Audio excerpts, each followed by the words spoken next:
mais kalo ye kalo bay anga jamana kon la sabula jamana président folo Baba Modibo Keita ale ka soma yelemali kera o kalo de la on bi fait ka fo ka ke ni we le 16 mai le 16 mai dumundo hakila jigi donu tashibla kalo fene do mas feno be jamana kono ne ba nyini jamana nyemo fe na la jamana sumaya u ko hakili to ko no ko la clé u ka singi murbo ka sanga foka murbo ka sanga hake jurube malewna bunu ramade mami kel ka jamana kantigi foloy ka nindi ka fembe soro ka jamana nga yerma horiya dama o ye président ke san sheki o sara afora ko lokol karamgo do de bana o lokol karamgo do de bana ni wakati we memi ni asimi fe akasingi ni sanga fenka ka fo ko président de Bana, le premier président de la première république, ni hakebe malien kana. Anna soro asimi ka hakila jigi chamake. Nyaye femi kati balontaro to dara saluketa domungula. Nunu bebe maubla ku chesiri jamana yi. Aka hakili to fene kulubala. Barsabla anya ka fo tobu sira yororo. Ambe mako usaro de do kaburu de do. Nyabe ni maison couleur fen na ta soro. Maw de torture la kono foku faga to bu masigi gansana kan quoi ibe to bi roro la saraka boro do ka to be sigi jelle ka abi marakata ni maison colonel fen be ka yini jamana nyamgo fa anga siga bon anga bon yoronna anga na nunu ke dore anga nunu ke anga souveniru yanga mabawla anga na nunga nga barke yoro fo kan santé be kula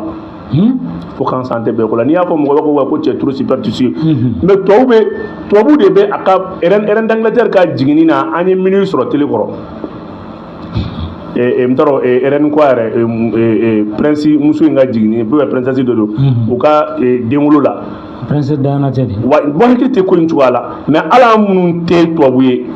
an be ko me fengoro to be bonya mi daga masaka mo ta daga masaka bo ba fa on tari non ça c'est des coups non ayta la de woram be woram na principauté be woram na uga masaw be tugo dubulu ali sini wala dawte wuli Angleterre bete Espagne bete donc on sait ka anta yeleman ka ko na ma bonya la se bonya tigi ma dugutigu alimami uladala mo anga chrétien nyemo anga dine nyemo anga ladala nyemo wallahi ni mali ma se o bonya ma ambe barka mi ni jenati la anta so je barka de amena munu fo ali bi nyesu da bonay e ko do bonay e ko ketu ka tabulu la digi gagile merci mais kalo kletan ani woro adu seje mais kalo kletan ani wolonvla gamena fo 2014 la premier ministre Moussa Mara ay tamake kata Kidal tama ko fe malien chama nimbina ni le 17 mai forabe akli jigi munela Kidal 2014 le 17 mai bene hakli jigi surasuka nimbina malien janfara mali dugolo sanfɛ mas ni an ka surasuka sa togo dɔ lajɛ saya sera yɔrɔ dɔ la emila cɛ dɔ kun bɛ yen n t'a dɔn n'a bɛ balo la a ko français ko officier dɔ ma k'an b'u faga cogo min na ko kɔ t'a la wa o ko a ma ko non ko kɔ t'a la k'a k'a lajɛ maa ma bɛ yen n'o blessé don o k'o faga tubabuw y'a fɔ tan nin kɛra Kidal nin kɛra mɛkalo tile 21 nka ko yɛrɛ bɛ daminɛna mɛkalo tile 17 Musa Mara ka tagali la mais wagati min na anw nana se sɔrɔ yani anw ka dɛsɛ an ye se sɔrɔ wagati min na mouvement armé kan ka n'u dɛsɛ fo ka to mɔgɔ damadɔni ye o don tubabu nana don an ni ɲɔgɔn cɛ ko mouvement d'interposition tu sais que l'armée malienne n'a jamais abandonné, n'a jamais lâché wallahi depuis k'a daminɛ depuis 64 fo kana bila bila ala y'o bonya di Mali ma ala y'o karama di Mali ma Mali finitigiya bɛɛ b'a dɔn ko fɛn wɛrɛ b'a kɔnɔ mun tɛ marifa ye Mali finitigiya ti marifa ye Mali finitigiya ti muru ye maliyɛn de banna yɛrɛ la sinon Mali finitigiya sigilen don dɔɔnin de kan ni labɛn i ko bɔ seyi la fɔlɔ centre d'instruction na billahi sɔrɔsigɛ tun bɛ segin ka taa bɔ yɔrɔ de la ka taa labɛn ka na fɛn tɛ sɔrɔsigɛ kun mais labɛn kun b'a la sɔrɔsigɛ ye labɛn de ye Mali la ni sɔrɔsi kun donna kari kɔnɔ masa kun bɛ bila kari ɲɛfɛ de ni sɔrɔsi kun y'i jɔ antenne correct k'i a jɔ i kunte i ma deli ni kɔsa na te i kunte sɔrɔsi sigilen kɔfɛ antenne correct sotarama taxi ka taa bila car la kun bɛ sigi ɲɛfɛ de bonya dɔ de kun don o kɔrɔ ko an bɛɛ kalifa bɛ e de la an bɛɛ kalifa bɛ e de la nin tanga ninnu de banna nka Kidali cɛw ye labɛn kɛ français ka kayima bɛ jigin don min na ka taa force spéciale élément minnu bɛ sigi kɔfɛ n'u ye sniper minnu ye Mali sɔrɔsiw ta u bɔrɔ jan fɛ a don il y avait un adjudant chef kɛlɛ bɔnna ka kɛlɛ bɔn RSP mɔgɔw n'o ye 33e régiment ye olu ye Kidali gouvernorat kɔ minɛ ka kɛ kalikali garde national mɔgɔw kulo bɛ na gardiw binna a don gardiw nana bin ka bin sous-préfet minnu sara ala ka hinɛ u la ya rabbi o sous-préfet ka garde dɔ bɛ yen a ko a ka patron ma a ko i bɛ hakɛ to n bɛ e kalifa don gouvernorat kɔnɔ n bɛ taa fara tɔw kan premier ministre ka rang kan pour que a kana fɔ ko Mali premier ministre minɛla an ɲɛna u bɛ ka taa bali bɛ ka dɔ ta dɔ b'a la ka bin o bɛ ka mɔgɔ pousser ka di dɔ ye u b'u kɔtɔma dɔ ko film a image bɛ français bolo dɛ a image bɛ bɛɛ bolo a image bɛ MINUSMA bolo mara ka tagali kɛlɛ nana se yɔrɔ dɔ la ka kɛlɛ kɛ o y'a sɔrɔ polisi minnu taara polisi denmisɛnninw kulo bɛ ne la bi a dɔw ye argentjala ye u désarmé de taara bâtonnet casque ani FLG de tun b'u bolo est-ce que b'a kalama olu de taara mouvement armé ko wa ko mun ko olu de taara ko parce que k'a fɔra ko Mali sɔrɔsi kana tɛmɛ mɔgɔ 300 mɔgɔ 250 kan donc Musa Mara ka sécurité maa minnu taara ka taa n'olu ye tenue ka caya ko donc an ye accord violé parce que n'i bɛ taa Kidali i bɛ kalifa don olu de la mais Musa Mara dun b'a fɔ ko yan'ale ka taa ko ambassadeur dɔ nana fɔ ale k'i bɛ taa k'i sara mouvement armé la a b'o fɔ Musa Mara bɛ nin fɔ a ka interview dɔ la k'ale ko min sara mun na ko Mali dɔ tɛ depuis o don Mara kun kan ka disposition ta ka taa mars kɛlɛ nana se yɔrɔ dɔ la a n'a ka renfort a bɛ bɔ Kidali don min na ka na 14h o y'a sɔrɔ Mali armée ye position bɛɛ minɛ Yad n'a ka renfort de bɔra 600 véhicules ka bɔ Kidali ka bɔ Tezawaten a bɛ Kanale u bɛ Kanale est-ce que b'a kalama FN b'u bolo 14 b'u bolo u b'u to yɔrɔ jan fɛ à 2 kilomètres u bɛ ka Mali armée ka position susu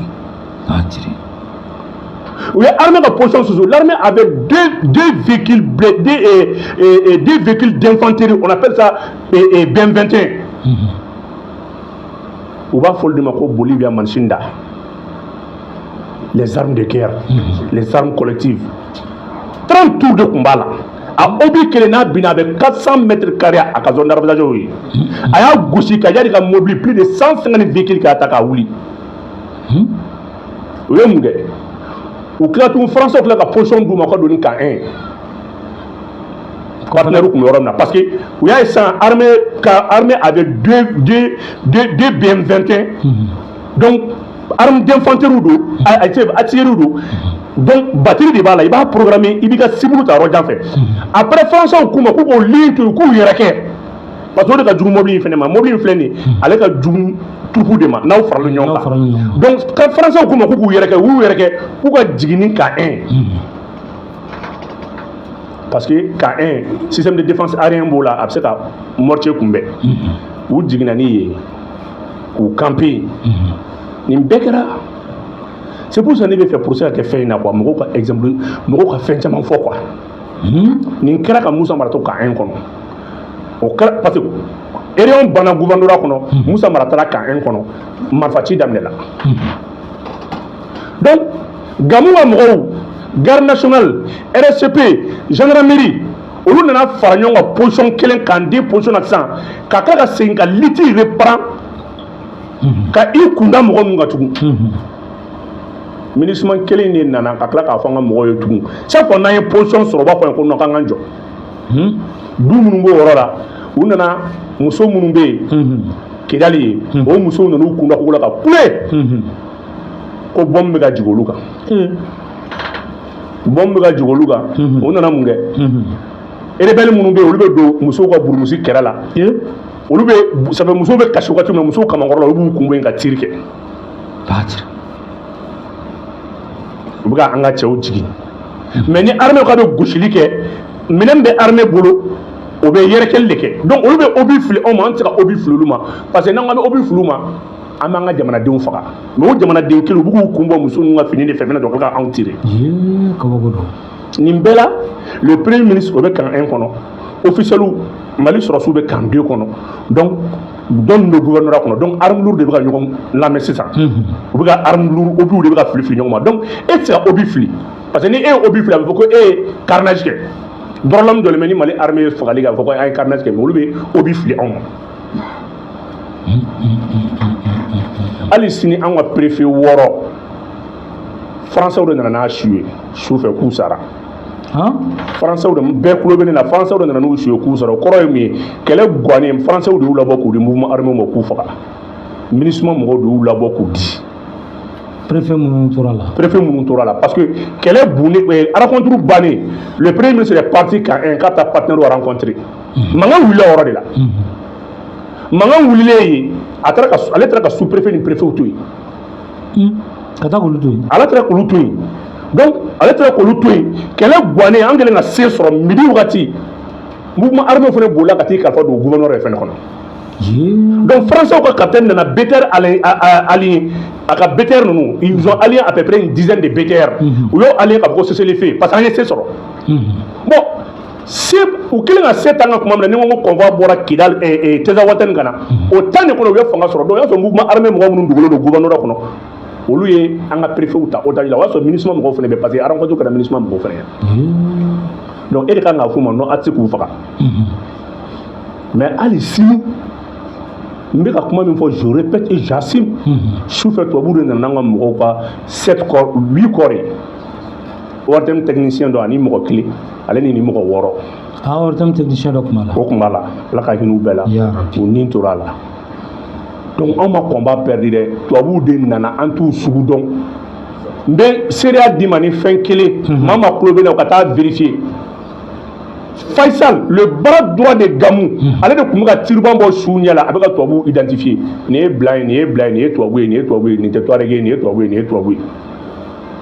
n'ale yɛrɛ tora la yen ale yɛrɛ tora la tubabuw y'o de officier français y'o de u y'ale faga fitiri waati Musa Mara yɛrɛ ka avion ma jigin piste kan Musa Mara ka avion jiginna kan 1 de kɔnɔ a ma jigin piste kan non mais ayi ça fait mun ka gɛlɛn dɔrɔn a ye ko in retracer a ka enquête dayɛlɛ comment les choses se sont passées et puis nin bɛɛ la nin ma kɛ kojugu dɛ an sira ten dugu jɛlen français nana ko u nana ka na en charge k'u nana ka na premier ministre nɔfɛ o premier ministre ma taa o kɔrɔ sɔrɔ bɛɛ nana se camp 2 kɔnɔ sisan sufɛ bɛɛ nana se camp 2 kɔnɔ premier ministre wo Bacili ninnu ni Sada ninnu ni chef d'état major minnu tun bɛ yen ale ni Mali sɔrɔsiw bɛɛ nana positionné camp 2 kɔnɔna la donc a kɛra camp 3 de sisan camp 1 MINUSMA ni Barkhane bɛ yen camp 2 Mali officiels bɛ yen gouvernorat personnels bɛ yen dugu jɛlen u nana ka na avion kɛ ka premier ministre ta ka taa ka tɔw to yan ka tɔw to yen ministre tɔw ni premier ministre ma na Bacili ninnu n'a ma na bon olu n'a bɛ se ka na mais u kɔni nana premier ministre dɔrɔn ta ka taa k'a ka sécurité kɔni to yen comme sécurité kuma de bɛ gɛlɛya sécurité tora yen sécurité mɔgɔ mɔgɔ taara premier ministre ka convoi kɔnɔ la sini arme ma taa polisi fɛn fɛn tun b'a la gendarme fɛn fɛn tun b'a la ne de kumara k'a fɔ a sini arme ma taa donc a k'i n'a fɔ u désarmé taara ko convention dɔ signé na ko k'o fɛn kɛ donc voilà un peu ko kɛra cogo min na o de kɔfɛ Barkhane contrat signé na contrat multiplié la ɲɔgɔn ka signé ka caya quoi i b'a fɔ ko la bɛnnen kun don quoi depuis nin kɛra yɔrɔ dɔ tubabuw tora ka fɛn bɛɛ signé ka taa 2014 ka na bila 2024 la e taara Kidal armée kelen k'i tigɛ da Kidal kan yala dɔ ye souvenir i taalen Kidal ni m'o effacé ya ne taalen Kidal Kidalkaw yɛrɛ de nana sigi je suis parti avec mon ministre colonel-major Ismaël Ouagui i b'a fɔ ko tagali ye sini ye ne ko a ma n ko mon colonel n ko ne bɛ fɛ ka taa Kidal i b'a fɔ tagali ye sini i b'a fɔ tagali ye sini ne tun tɛ convoi la quoi a ko k'i bɛ fɛ ka taa wa ne ko ne bɛ fɛ ka taa a ko ouais ko c'est normal parce que aujourd'hui a ka kan ka t'i ɲɛ da ko réalité kan donc ne taara an sera an tɛmɛna Gao an taara Kidal ka taara avion la avion tout 100% malien colonel Diallo de tun b'an conduit avec un jeune capitaine an sera yɔrɔ la Ismaël Ouattara avion minɛ ka taa ouais parce que yɔrɔ n'i bɛ taa Kidal à partir de 14h 15h entre Kidal et Gao tourbillon dɔ bɛ wuli fiɲɛkolon dɔ bɛ wuli sɔn donc ale zone in filɛ nin ye fo ka faamuyali kɛ ale la donc ni avion donna la a bɔ man di donc an taara an jiginna piste de kan Musa Mara ma se ka jigin piste min kan dɛ an jiginna piste de kan an bɛ CKZ 295 kɔnɔ an jiginnen on a été reçu accueilli par général Gamou de y'an reçoit gouverneur k'a daminɛ ka biri aéroport la Kidalikaw bɔlen don ka carré kɔnɔna minɛ i b'a kalama anw sɔrɔ dɔ la ko an ka convoi ka jɔ ka jigin an sen de la an jiginna an sen de la tellement que tubabu bɛ min fɔ population na wallahi ne ye ɲɛlɛ ɲɛ ko k'a fɔ ko Kidali min tɛ Mali fɛ ko Kidalikaw tɛ Mali fɛ o Kidali de tɛ nin ye wa i yɛrɛ ɲininka o la ne yɛrɛ ye n yɛrɛ ɲininka 2014 mun de kɛra i yɛrɛ bɛna dɔn ça fait i b'a bi u kunna la population doit même porter contre l'État malien ça fait quoi ni ko in tiɲɛ ma dɔn i b'a kalama ni su ninnu ma lafiya Mali t'i lafiya an jiginna an bɛ ka tɔgɔma sen na Ablaye Maïga colonel-major Ismaël Ouattara on était avec 4 ministres femmes colonel Muso in tun b'a ale ni énergie ministre in tun b'a la ani CNT Mamoudou il y avait une délégation interministérielle an jiginnen ka taa an nana se Gamou taara n'an ye gouverneur la an kira ye an selen ye le chef d'état-major adjoint Keba Sangare ne ko a ma n ko bon n ko ne nakun ye fɛn fila ne mana visiter in kama dɛ n bɛ fɛ ka taa Kidali dan lajɛ ani Faraba ne ye ladu de malo ma ko n bɛ taa Faraba lajɛ Faraba in ni Kidali ka jan Kidali dugu kɔnɔna ka jan ɲɔgɔn na Fara in bɛ côté dɔ in de la a don sɔrɔsi min sɔrɔla volontairement min ka taa ne accompagner o de cayara fo chef d'état-major yɛrɛ ko dɔ ka bɔ a la après u ye désignation de kɛ il y avait c'était une force mixte bɛɛ ko k'a bɛ taa voilà bureau rouge b'a la donc section blindée mɔgɔw b'a la fɛnw b'a la u ka sɔrɔ ka 10 véhicules sinon une dizaine de véhicules mobile ninnu hakɛ tɛ n kunna u ka sɔrɔ k'o aligner sisan ka 17 ninnu da o kan sisan ka taa n'anw ye an taara il y avait un drone bɛɛ ba RTPD kelen orienté len don ka an surveiller ka bɔ Kidali dugu kɔnɔ fo kungo kɔnɔ an bɛ ka taa de ne y'a dɔw don nin ko armée Mali billahi n ko bluff foyi t'a la à chaque instant drone bɛ renseignement di a b'a fɔ ko fɛn dɔ filɛ ɲɛfɛ ko n ko mun don a bɛ guidage aérien a bɛ ɲininkali kɛ dugumala la à partir de à peu près 10 km a bɛ ɲininkali kɛ ko fɛn dɔ filɛ ɲɛfɛ parce que fara finmanw de don quoi u ka bon donc fara ninnu kuma dɔ la i bɛ taa sɔrɔ fara dɔ dennin dɔ fana nɔrɔlen b'a la i b'a fɔ ko mɔgɔ dɔ b'a kɔfɛ a b'a identifier donc véhicule de reconnaissance min bɛ ɲɛfɛ o bɛ taa ka taa o lajɛ ko mun don n bɛ ka avancer ka na n'an ye fo Teza Watène n yɛrɛ jɔlen ɲɛ bɛ terroriste la a y'u ye yan u bɛ yen cɛ o cɛ k'i ma k'u tɛ Kidali territoire sanfɛ Algérie territoire sanfɛ u ye nkalon tigɛ u bɛ yen u dafalen mobile Kidali véhicule min bɛ minɛn ta u ka don ta mobile ninnu couleur rose don olu abandonné filifilen bɛ ne taara ka taa les mines ani pétrole bɛ bɔ yɔrɔ min na n'u bɛ raffinerie kɛ yɔrɔ min na ka taa ɲɛ da o kan pétrole bɛ bɔ yen yan pétrole bɛ bɔ i b'a woye pétrole van bɛ yen a n'a tuyau mas ne de y'a f'i ye Kidali dutu t'a la foyi t'a la pétrole bɛ bɔ a bɛ raffinerie yɔrɔ min na o bɛ bɔ a fɛn bɛɛ dɔnnen don jɔnni n t'a la kɛ n ko de kun y'u ka arme fɛn o de kun bɛ falen arme na kan CEDEAO président si se ka kuma a bɛɛ kun bɛ pétrole san ni sanu MINUSMA mɔgɔw bɛɛ kun bɛ sanu feere dama de bɛ yen n'i ye jɛman ye i bɛ don dama in kɔnɔ par jour 5000 francs n'i ye finman i bɛ 30 000 francs sara i mana dɔgɔ o dɔgɔ i dɔgɔlenba ye 20 grammes i b'o sɔrɔ sanu bɛ yen à partir de 3 mètres tu as accès à l'or 3 mètres non di bɔ kun dan don an nana kata yenaje ka segin armée kelen bɛ ka yen contrôle minɛ ka segin ka taa faraba yɔrɔ la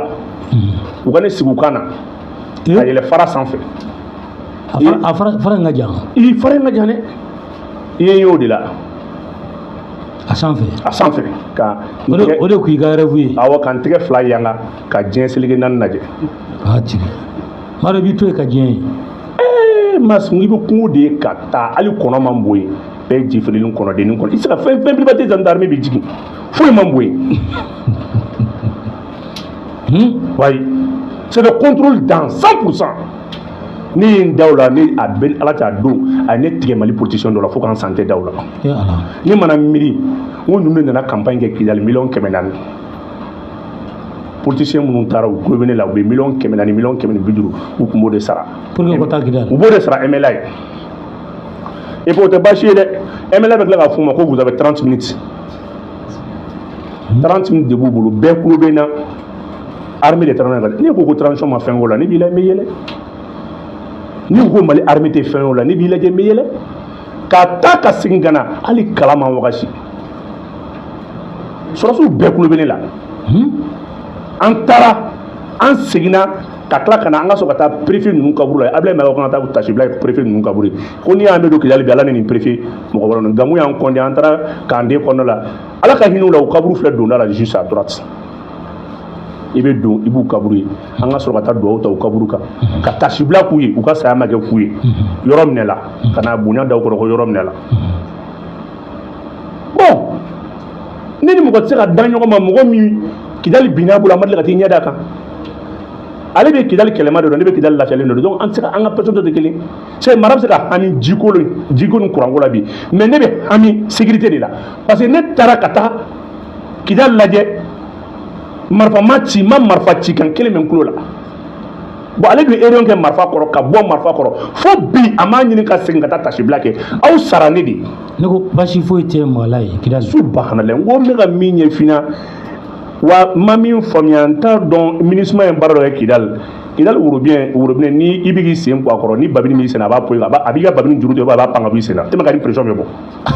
ji bɛ kaki ne ye n seli da Gamu ka ɲɛgɛn de kɔnɔ i bɛ ji jigin sen na f'i b'i sen bɔ yen sinon i b'a fɔ fɛn dɔ bɛ ka b'a ji la pression ji ni pression dɔ bɛ ka bɔ hakili ma je ne sais pas wa addiction kɔni kelen don cogo min na tellement que tubabuw ye yɔrɔ in dilan k'a bila Mali ɲɛ an y'an seliji ta yen ka fɛn bɛɛ k'an seli ka tɛmɛ ka bɔ ka taa c'est n bɛna min f'i ɲɛna quoi ka taa ka na ma basi kelen de ɲɛ la ka taa ka na ma gɛlɛya kelen ɲɛ la mécaniciens b'u ka baara la réparateurs b'u ka baara la moto dilannaw b'u ka baara la c'est que bɛɛ b'i ka baara la Kidali Gamu yɛrɛ bɛ yala la u nana nɔnɔ da an ma ani sogo jalan façon dɔ bɛ yen u y'o fɔ ka da an ma donc photo ta yɛrɛ bolo u bɛ kulonkɛ voilà les messieurs qui dit fait à tous les côtés donc Kidalika ninnu ka photo ta ni u bɛ yɛlɛ u bɛ kulonkɛ i b'a fɔ i kunna ko tuma ko Kidali min MINUSMA bɛɛ diɲɛ bɛɛ nana Kidali min nɔfɛ est-ce que o de tɛ nin i yɛrɛ b'i yɛrɛ ɲininka quoi non il est temps que Assimi ka décret dɔ bɔ ka politicien bɛɛ cɛ ka taa n'u ye Kidali ka t'u ɲɛ da yɔrɔ kan jagoya ah wallahi ça fait maa o maa ni parti politique b'i bolo i tɛ se ka candidat a baara f'i ka t'i ɲɛ da Kidali kan ka na jagoya ka bɛɛ cɛ so yɛrɛ parti bɛ minɛ i la ou bien a bɛ dissous munna i k'a bɛɛ ka taa lajɛ i ma se ka min kɛ i ka taa lajɛ quoi i ka t'i ɲɛ da nin yɔrɔ in kan ka taa lajɛ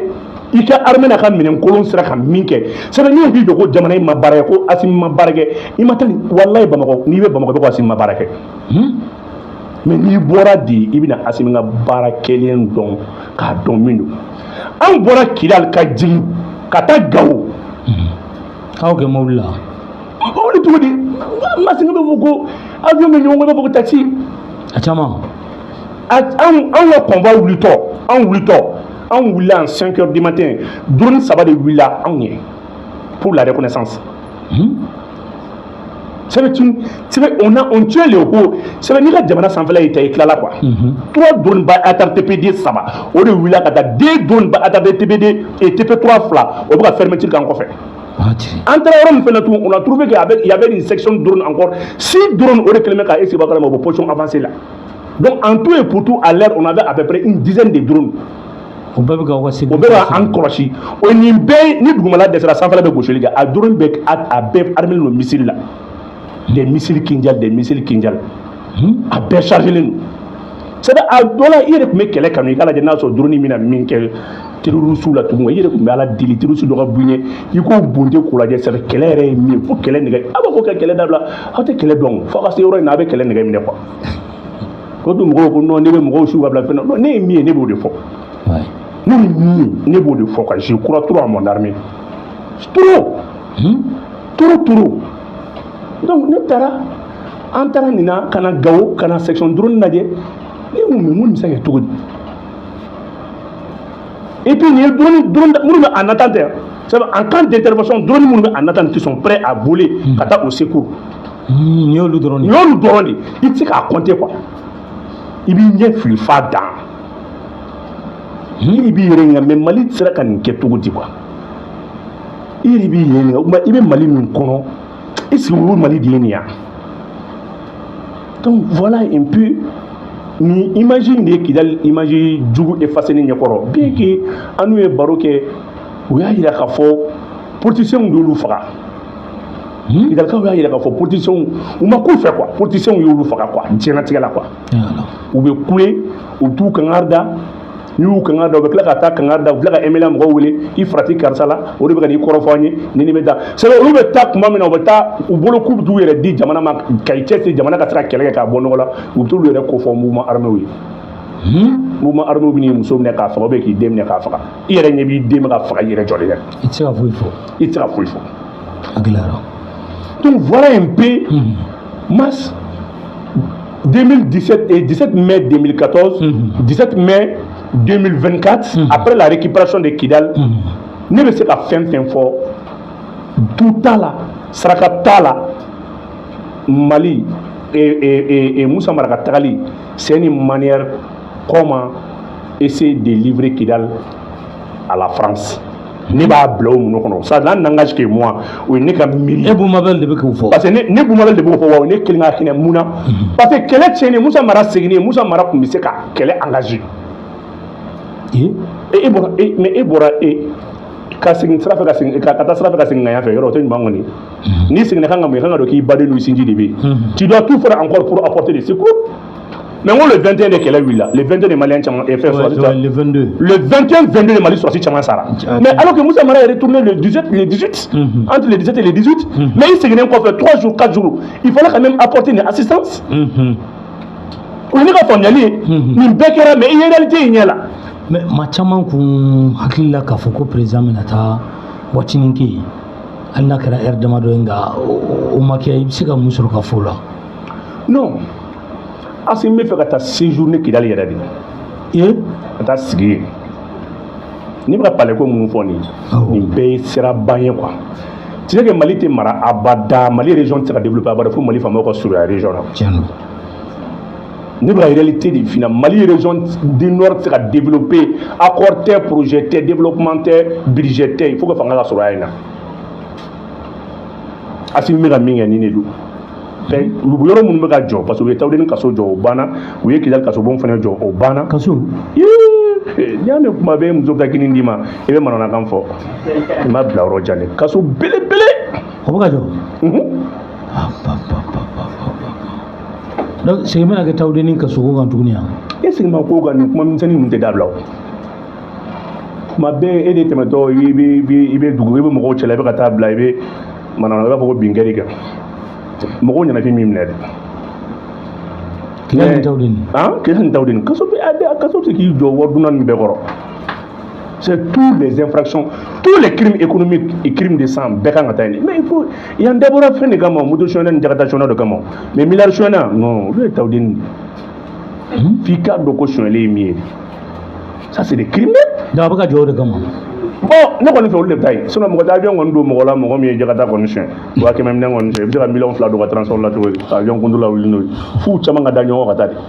a tɛŋɛ ninnu bɛ yan dumuni bɛ ka taa d'u ma u lafiyalen don u t'a dɔn ko suɲɛli ye min ye bilaw tɛ jamana suɲɛ dabila n'i y'a bɛ liberté provisoire ɲini i ma taa yɔrɔ jan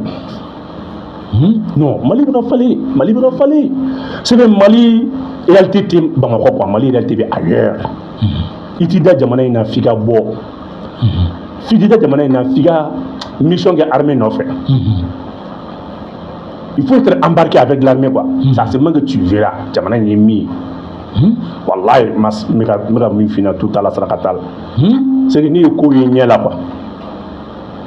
ni ko yenya là ni ko fam ni dugu nga capacité quoi asimba foko bagabagalite fofo était à quelqu'un ne mambulo wallahi bamako minente bamako ya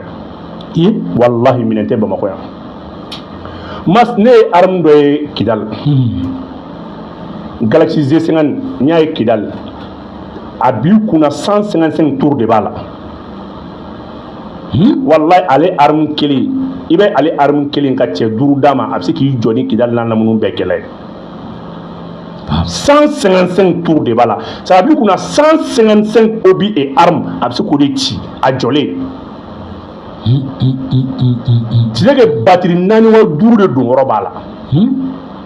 batterie nani batterie blindée nani duru olo do robala GPS do bala à partir de 20 km abaka cible il peut maintenant atteindre 150 cibles à partir de 20 km abaka détruire OK dal non arme tient ça olo tira buli ang gidron ngaw tay na bula de gidron me wuli olo te buli ya olo be ta cargo baw de là c'est que dal mleli kara sababu on ne transporte plus maintenant des armes ban nous mais Algérie ko mo tinete fena mi me jigun olu be min jigun to e Kidal chauffeur ko de ka boni fembe Algérie ko tege mais ni aéroport kuma minen kuma be mettre meni fin ba ko aéroport là anga minon be ça c'est des matériels dissuasifs blindés mun temena les VP11 et consorts là olu e kulenga minon de jusqu'à ira faut l'armée monte en puissance même duguchi minon yere de be ga teme olu be ta fo direct fo kabo irichi la direct fo Kidal olu teme en fait olu teme en fait o de gidron tiare ibo jigini fara blin kana te ba jiga dan kelime gidron o gidron te mali yere ko mun so wulu yare ya chien dan c'est trop arme ka wuli ka jobe sina kosebe ali bi ye asuya lieutenant badoka saya ka fo anno asura ma confirmer folo anga dirpa fe me akuma ube sina ni wachina ka fara buze fani ani munu mugu yira rendu ibe musoro ka fo wala munu mugu yira rendi olu ye conseil ba de di terrorisme olu du yɛrɛ de ko le foire koy olu bu warandi fɛn min kɛru ɲɛna o y'o de ye quoi c'est n'a mɔgɔ mugan don ni 18 sara ka i fila to balo la i b'i yɛrɛ arandi quoi o kɔrɔ ko ala ye sɔn e cɛ 18 kun ka ci dalen ɲɛna e kelen sigilen bɛ su cɛ la ne min yɛrɛ andi i bɛ mun de kɛ bon a mɔgɔ yɛrɛ arandi a bɛɛ mɔgɔ 100 sara bɛɛ jɔlen ɲɛna o mu yɛrɛ arandi ten dɛ min kɛru ɲɛna saya ma lafiya ye quoi ça fait balo balu la quoi mas arun do bambulu na ye kulu gosi ka dabiri dala nala yi bola de ti yarandi ça na yi sur l'islam ala ibta ibi dine fale wallahi mo mu yarandi aka na jugula de Zulefa sara togo mina mun yayi akara Zulefa jonni subhanallah Zulefa Abu Zulefa non Abu Zulefa donna mal en 2012 il a été recruté par El Sharawi, on a recruté. Maintenant, Albora Boutim, on a donné ma mercenaire là.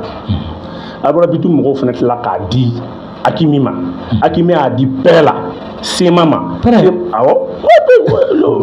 le mercenaire. Agra Bolonda. Abu Zulefa évolue la tenue. Abu Zulefa évolue la tenue. Ça fait, on va dire, Abu Zulefa, Hugo a arrêté comme toi. Sona on va vouloir de terroristes le vétéran parce que mouvement ténor là à ma minke on va vouloir de vétéran donc nous descendons moi on va les billes là mais à avantage que nous fanga du même combat là ala est guino clé des dames na nya sin fait ma biso là ay mali kantan wolum la de ci 2016-2017 ay Mali kan tan ani wolonwula ayo de ci ay Niger kan nani de ci ay mɔgɔ min faga mun sera ka compter a ka su nɔfɛ minnu taara nɔfɛ maa 1000 ani maa 600 a fɔra ka saya sera olu de ma olu de somɔgɔw sera a ma ko ka su d'u ma awɔ maa 1000 ani maa 600 k'a daminɛ ka biri Bura ka bɔ Bura ka na y'a faamuya b'a la Endelimani ka bɔ Endelimani kana Inisako ka i ɲɛ bɛ nin fɛn fɛn RN u ka RN8 RN comme yɛrɛ a tun bɛ attaqué Asim kan ka n'a bila fo Endelimani Kuluwo la o y'a yɛrɛ ka so ye ani attaque fɛn fɛn kɛra a y'a mɔgɔ bɛɛ faga a ye se sɔrɔ a bɛɛ kan C'est la raison pour laquelle en 2017, Américains ont convoi attaqué. Il y a fini on a ɲɛsin fɛn b'a la b'a so la k'a ɲɛsin Américains ma k'u gosi k'u da k'u faga k'u suta k'a kɔrɔta marifa min b'a bolo Américains ka marifa de don a bɛ marifa ba min kɔrɔta a ye Américains de faga k'a minɛ o la a m'a suɲɛ dɛ k'u faga k'a minɛ o la k'i jɔ u su kunna Français tɛ o a t'olu faga yɛrɛ a b'olu da ka denmisɛnninw na olu b'olu faga a tɛ kɛlɛ kɛ Français yɛrɛ fɛ yɛrɛ tellement a bɛ fagali kɛ. C'est un tir de scie, c'est un tir à gage. Abou Doulé va faire fagali qui a la tête hésité. Ça fait combat à ma participé. Il est super aguerri. Mais à Fara tu dis parce que voici Mnaskoko à Fara Kadiar même m'a dit. Abou Doulé fa nana combat que Mali ni Mauritanie CSP contre Djinim. Ah comment qu'elle est là? Allez awara aborde ma bongo abe mercenaire qui a ngap mettre après là. Donc abiu kuna Djinim de Taranay. Djinim tale nay. Maintenant Mali ni Mauritanie frontière là, kay mara konna là. Sahel konna là e combat ki. Akili nga combat ki ale di Abdul Salam ale ni Intala Dengembe no e feno Intala qui est gravement blessé ale de Obana. Ale de blessé au Kela, qui era 2 jours avant la fête. Il y a une songolo kaloche. Quel est un combat inquérant qu'on a là? Qui era Mali ni Mauritanie frontière là. Abou Zoulé Faka première apparition qui era Odi. Maintenant, à bord de la 600, comme Mingraka Erere, il s'est marié à Yanga Demsen de Fourou. A kelen go furusiri sen fɛ donc an dɛsi bila la ɲɔgɔn na mɔgɔ b'a k'a bɛ kun bɛ dɛsi la non a bɔra dɛsi la commandant kun tɛ tugun a yɛrɛ de kun ye groupe dɔ sigi a sen kan ko Dawula o Dawula n'a bɔra dɛsi la a yɛrɛ ka groupe sigi a dama c'est la raison pour laquelle wari b'a bolo donc Mauritaniens b'a la Sénégalais safurulaye Maliens b'a la Tchadiens b'a la Burkinabés b'a la donc a ka équipe terroriste filɛ nin siya bɛɛ kun b'a kɔnɔ donc a ka mɔgɔw bɛ évoluer fan bɛɛ fɛ. Donc a combat gagné a segna kata ka kulula bo ay kulwo inglan kulwo be grotti flare frontière là kulwo indilman di maintenant grotti flare frontière là kulwo na ni bombardement ke ta soro tugushi la parce que kulwo ye grotti ye oronde ka kala ka wo ka a chamanche la kata donc fin be ba kono fin be ba kono télé ba kono fin be ba kono wo konna de do mobile be jo fin be ba kono ko ngala soro bi fin be ba kono arrête monsieur maintenant couloir code nous menaka de ma bon et c'est kana menaka kana aller fan fait figa coulou de faire de coffre donc mobile c'est kana touchi là mobile c'est kana touchi là donc akibara sorole maintenant mon kera section kodo de section de Gauko section kodo c'est la meilleure section de force spéciale du Mali. Section Kodo. Ni e gawo kan attaquer la guerre. Terusu dra ko do le faga. Teme ko bi ou terusu sen. Terusu la tra ko do attaquer. Na dama jawla. Donc section Kodo mo de bora ils ont fait une semaine wala ka yele kulu ko fe ka yele ngata. Don ubeta. Mo mani de ko armée te barala e ka fré. Ou se kana nyefela fait quoi? Abou Zoulé Fabé action donc. Ka bo gawo kana boura ti kana o fe ki ba Abou Zoulé famine. Ayi o tchete. Parce que il veut dire il défense mi rebe bo wuli ka so ka Abou Zoulé ma ka tali il défense douré. Autant on a ba arrêta. Avion ti kana na avion fene na tout ça bo ma ka grotti fene la. Donc on a confessera de fait. C'est son cours mo na confessera de fait. Oh ala na ka mo be nyefe ko mamna ale ma mi ko kulu mi se ka yele. Donc on a kulu ko sera fait ma ngate on a nyeshini ma kibe na nyeshini femma abisala donc on a so Allah fait le ndalenu ah on a dalenu ni Allah fait le ni kabi fri bon aresa asara Abou Zoulé fa salen ko fe amena kasro Muhammad la pata salin no ara ko jugu il va ko ninte donc armée doutira o de kera ñoo so watu il y a armée doutira fo chebi senda akungolo kan mais muya ke mo ya do kale sara ka machakuni mbawul nabo yega so o de minala bulu ka fenge donc ka soro ka dale na je ka a vérifier la tema ka a fali no ara ko do to bi ga min fo begalo mo to wure de fa ko no dron to buru nal masem ngom na mo to solo to fa ko no de to te ke duma kele fele ni to ta kele li fi chaque fois to so ta avion kele de to bi Afrique kele be na avion di to te jigin quoi bon idun Mali dun ambe femin don o e duguma la de fene bon ni Abou Zoulé fa sapo la je noya la français ni américain ya yira fo ni mo ya de oluma C'est la raison pour laquelle vous voyez Doudou dans la MSA et même ORTM Acharatumani est où il a plateau à Kana Foko, Mali armée des Zulefa Fara. Fali Batere, à combat maintenant 10 000 carrés. Abu Zulefa est sali Nouarani Mali Terouzi Bay. Wallahi, ala ni mun produit la do Algérie. Opération Gara Menaka Gao Tombouctou, il y a lieutenant d'Ofra. Djaba l'autre là non. Anna Trofo. Au grand donné. Au dans Algérie Kounazine. À propos là. Allez propos là dans Algérie. Donc Abou Zulefa Sara Beyrekera parce que c'était lui le seul cerveau. C'est aussi bas fin B ko to ba la Abou Zulefa il be Abou Zulefa mara de kono. C'est pas Sara Mroba Marfa da Kata. Parce que quand Abou Zulefa et Mro découragera pour l'armée monte en puissance, Teroussou pouvait faire un marfa déposé. Donc, ministre de franchement, son gars, ou la dissuadé, ou son français, Tara, ou son ministre de bien, donc, ministre ou la rassuré, non, aille continuer, bon, il son petit coffre, Mro, bifa. Donc, Teroussou, Tchaman Sarati, il voulait déposer les armes depuis Salou. Donc, Teroussou, Tchaman Sarati, donc, faut n'en que ça, on a nous tassant qu'on dit Abou Zulefa, autant on a Barkan Tara, et ministre Tara, mais ministre Talem, quoi, ministre croyait que Abou Zulefa va faire le leadership assuré après Yad Agali. Et même Teroussou est tout parce que vous pouvez marquer le ministre ou la fin mais ministre Tarabou je le pas faire ça de même une tiens là au-delà chama bigini yere di do rebe wule la en tout appel tare ko ba fugu yere di ouais misani ni beta kando la kaminga sur les digarum di kuma ba nu ngona amse wul tare fo ina fo menaka chebe résultat no ngona no le kuma ba no lu ka kuma don ngwa ni de te porter la bonne ni te elle fitine de fo ah uteni fo elle fitine Teroussou ka randi o ko so ni Teroussou ke me fakale parce que be renseignement ni Teroussou a randi abe fembe fuye ka re kuma bo parce que elle te kene mala faible wa kaso ba arranger ni boli kaso di ibo so ay kaso de kanu ni Teroussou ka randi do na kalfa do ila quoi ikale blaro la kaso lo ba le arranger ni kene mala parce que na boro ba faka alle be sini attaque fini ka sini attaque fini mo to bolo abo attaque fini Teroussou do wara ndema politicien chama sa no malla mo chambe ko fe o bala ka galonte ka dam ko la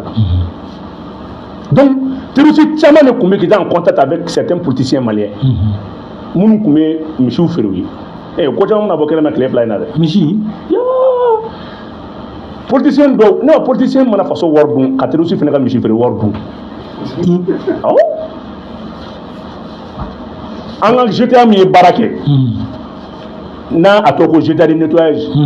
ni colonel Chaka Kumarebe a nyemwala na le tarakata ani motancella nettoyer kana ay opération doké dugu de la waf mako kulu jege katabla watay ay Teroussou do faga la me bako aketo entra bon Teroussou te mercenaire français do entra préservatif de soro warola non bon mercenaire do ça motan tenini ni mana fɛnw de b'u bolo wula ale ni moto bougie ani moto pneu pièce de rechange badé ani moto moteur kura dadalen quoi c'est moteur kuntu dadalen o taro o minɛ ka taa o fɛn kɛ o Teroussou ko olu filɛ nin ye olu yɛrɛ tun bɛ nin de nɔfɛ olu ma kɛlɛ yɛrɛ kɛ yɛrɛ olu yɛrɛ tun bɛ fɛ k'u yɛrɛ di u tun b'olu bila ka taa mɔgɔw ka misi minɛ parce que ni mɔgɔ min ban ka don Teroussiya la i bɛ balo minɛ u t'o minɛ la c'est u bɛ misi minɛ la u tɛ misi minɛ la dɔ kama dɛ u bɛ misi minɛ la pour que balo to kana sɔrɔ i ka don Teroussiya la donc misi min tun bɛ minɛ misi in tun y'olu yɛrɛ de ta ye maintenant olu tun bɛ misi in ci an ka politicien dɔw de ma Bamakɔ yan awɔ a tigi ko misi 2000 ani 500 a tigi ye arme 4 de ci ale ma arme 4 ani cartouche 5 Teroussou kumara koyi o bɛ yan o ye politicien bɛ a bɛ dugu kɔfɛ a bolila to e bolo ko mun k'a b'a fɔ ko l'armée monte en puissance politicien lui descend si l'armée monte kɔni c'est le corrupteur quand même lui descend quand même ale b'a yɛrɛ ta bon caman bɛ ka taa ko kɛ bɛ n kɔ bi lɛ foyi t'u kɔ kɛ de bɛna k'u kɔ caman bɛ k'i profiter Assimi an bali kuma la Assimi b'an kɔ galon do kɛ de bɛna k'u kɔ à chaque opération bɛ bɔ Guinée dɔ kalama aw k'ale misi 2000 ani 500 a tigi ye arme 4 de ci ale ma ani cartouche 5 ale bɛ bɛna wuli a ka arme nɔfɛ kɔni ko ten k'ale y'o de di ale y'o de minɛ k'a di kɔsa in na armée yɛrɛ ni a dɔw yɛrɛ y'u ka misiw wɔrɔ fɔ parce que armée segintɔ ni misi badenw seginna parce que dɔw yɛrɛ ma misi ninnu sanbaga t'u la dɔw ye k'o cɛ n'a ma ɲɛ yɛrɛ di misiw bɛ nin yɔrɔ la a ye t'u ta mara ni ma ba kana ma ni misi armée misi kɛmɛ saba ndoni oh misi jɔn minɛ c'est que c'était trop profond, le mal était trop profond. Mali ɲanabɔ ka gon parce que bɛɛ n'i ka rôle de don, dɔw ta ye mouvement politique, dɔw ta ye stigmatisation, dɔw ta ye média ye, bɛɛ n'i ka rôle de kun. O de to Makɔrɔ m'a fɔ ko la classe malienne a échoué, dɔ wɛrɛ tɛ dɛ, a fɔra k'a ka dugu ɲagamin di, aw dɛsɛra o de la. An y'a ye k'a fɔ nin waati laban ninnu na politikimaaw a fɔra k'u ka activité bɛɛ jɔ, ka mankan bɛɛ da fɔlɔ jamana ka basigi, nka dɔ bɛ ka kuma dɛ. Musa Mara, ale bɛ ka kuma yɛrɛ de, yala politikima tɛ nin. Oui, a fɔra ko politikimɔgɔw ka activité jɔ la, i b'a dɔn k'a jar'u ye ka tɛmɛ bɛɛ kan, u tun bɛ fɛ ka Assimi yɛrɛ féliciter. Cɛ wari tɛ ninnu bolo bilen, walayi a jar'u ye parce que a b'u permet u tɛna mɔgɔ ka ordonnance san bilen, u tɛna mɔgɔ nasɔngɔ bɔ. N'a fɔra ko fɛn t'i bolo, n'u ye mɔgɔw dege wariba fu di la, a tɛ yɛrɛ bolo bilen. Mais i b'i profiter nin activité in fɛ quoi, i b'a dɔn ko Assimi yɛrɛ ko jar'u ye, mais e tɛ mɔgɔ sɔrɔ politicien na manque n'a ma diya ye. Ça c'est ce que c'est là écrit, mais a jar'u yɛrɛ quoi, wari kun t'u bolo bilen quoi. Gɛlɛya kun b'u la, i ma u si ma kuma tugun parce que a bɛ kɛ sababu ye au moins u bɛ se k'u ka nasɔngɔ bɔ. Bon, mɔgɔ kelen min bɛ kuma la, o tɛ politicien ye, o y'anw yɛrɛ ka président ye. Anw vidéoman ka président Musa Mara. Ouais, ale de bɛna kɛ président sisan, est-ce que o tɛna ne yɛrɛ ka place d'ale de ma? E ka place cogo di? Komi e vidéoman ka. Awɔ, komi ne ye média ka président ye. Ale yɛrɛ bɛ fɛ ka na an ka baara minɛ an na sisan parce que a y'a ka compte TikTok créé f'a yɛrɛ bɛ direct kɛ sisan.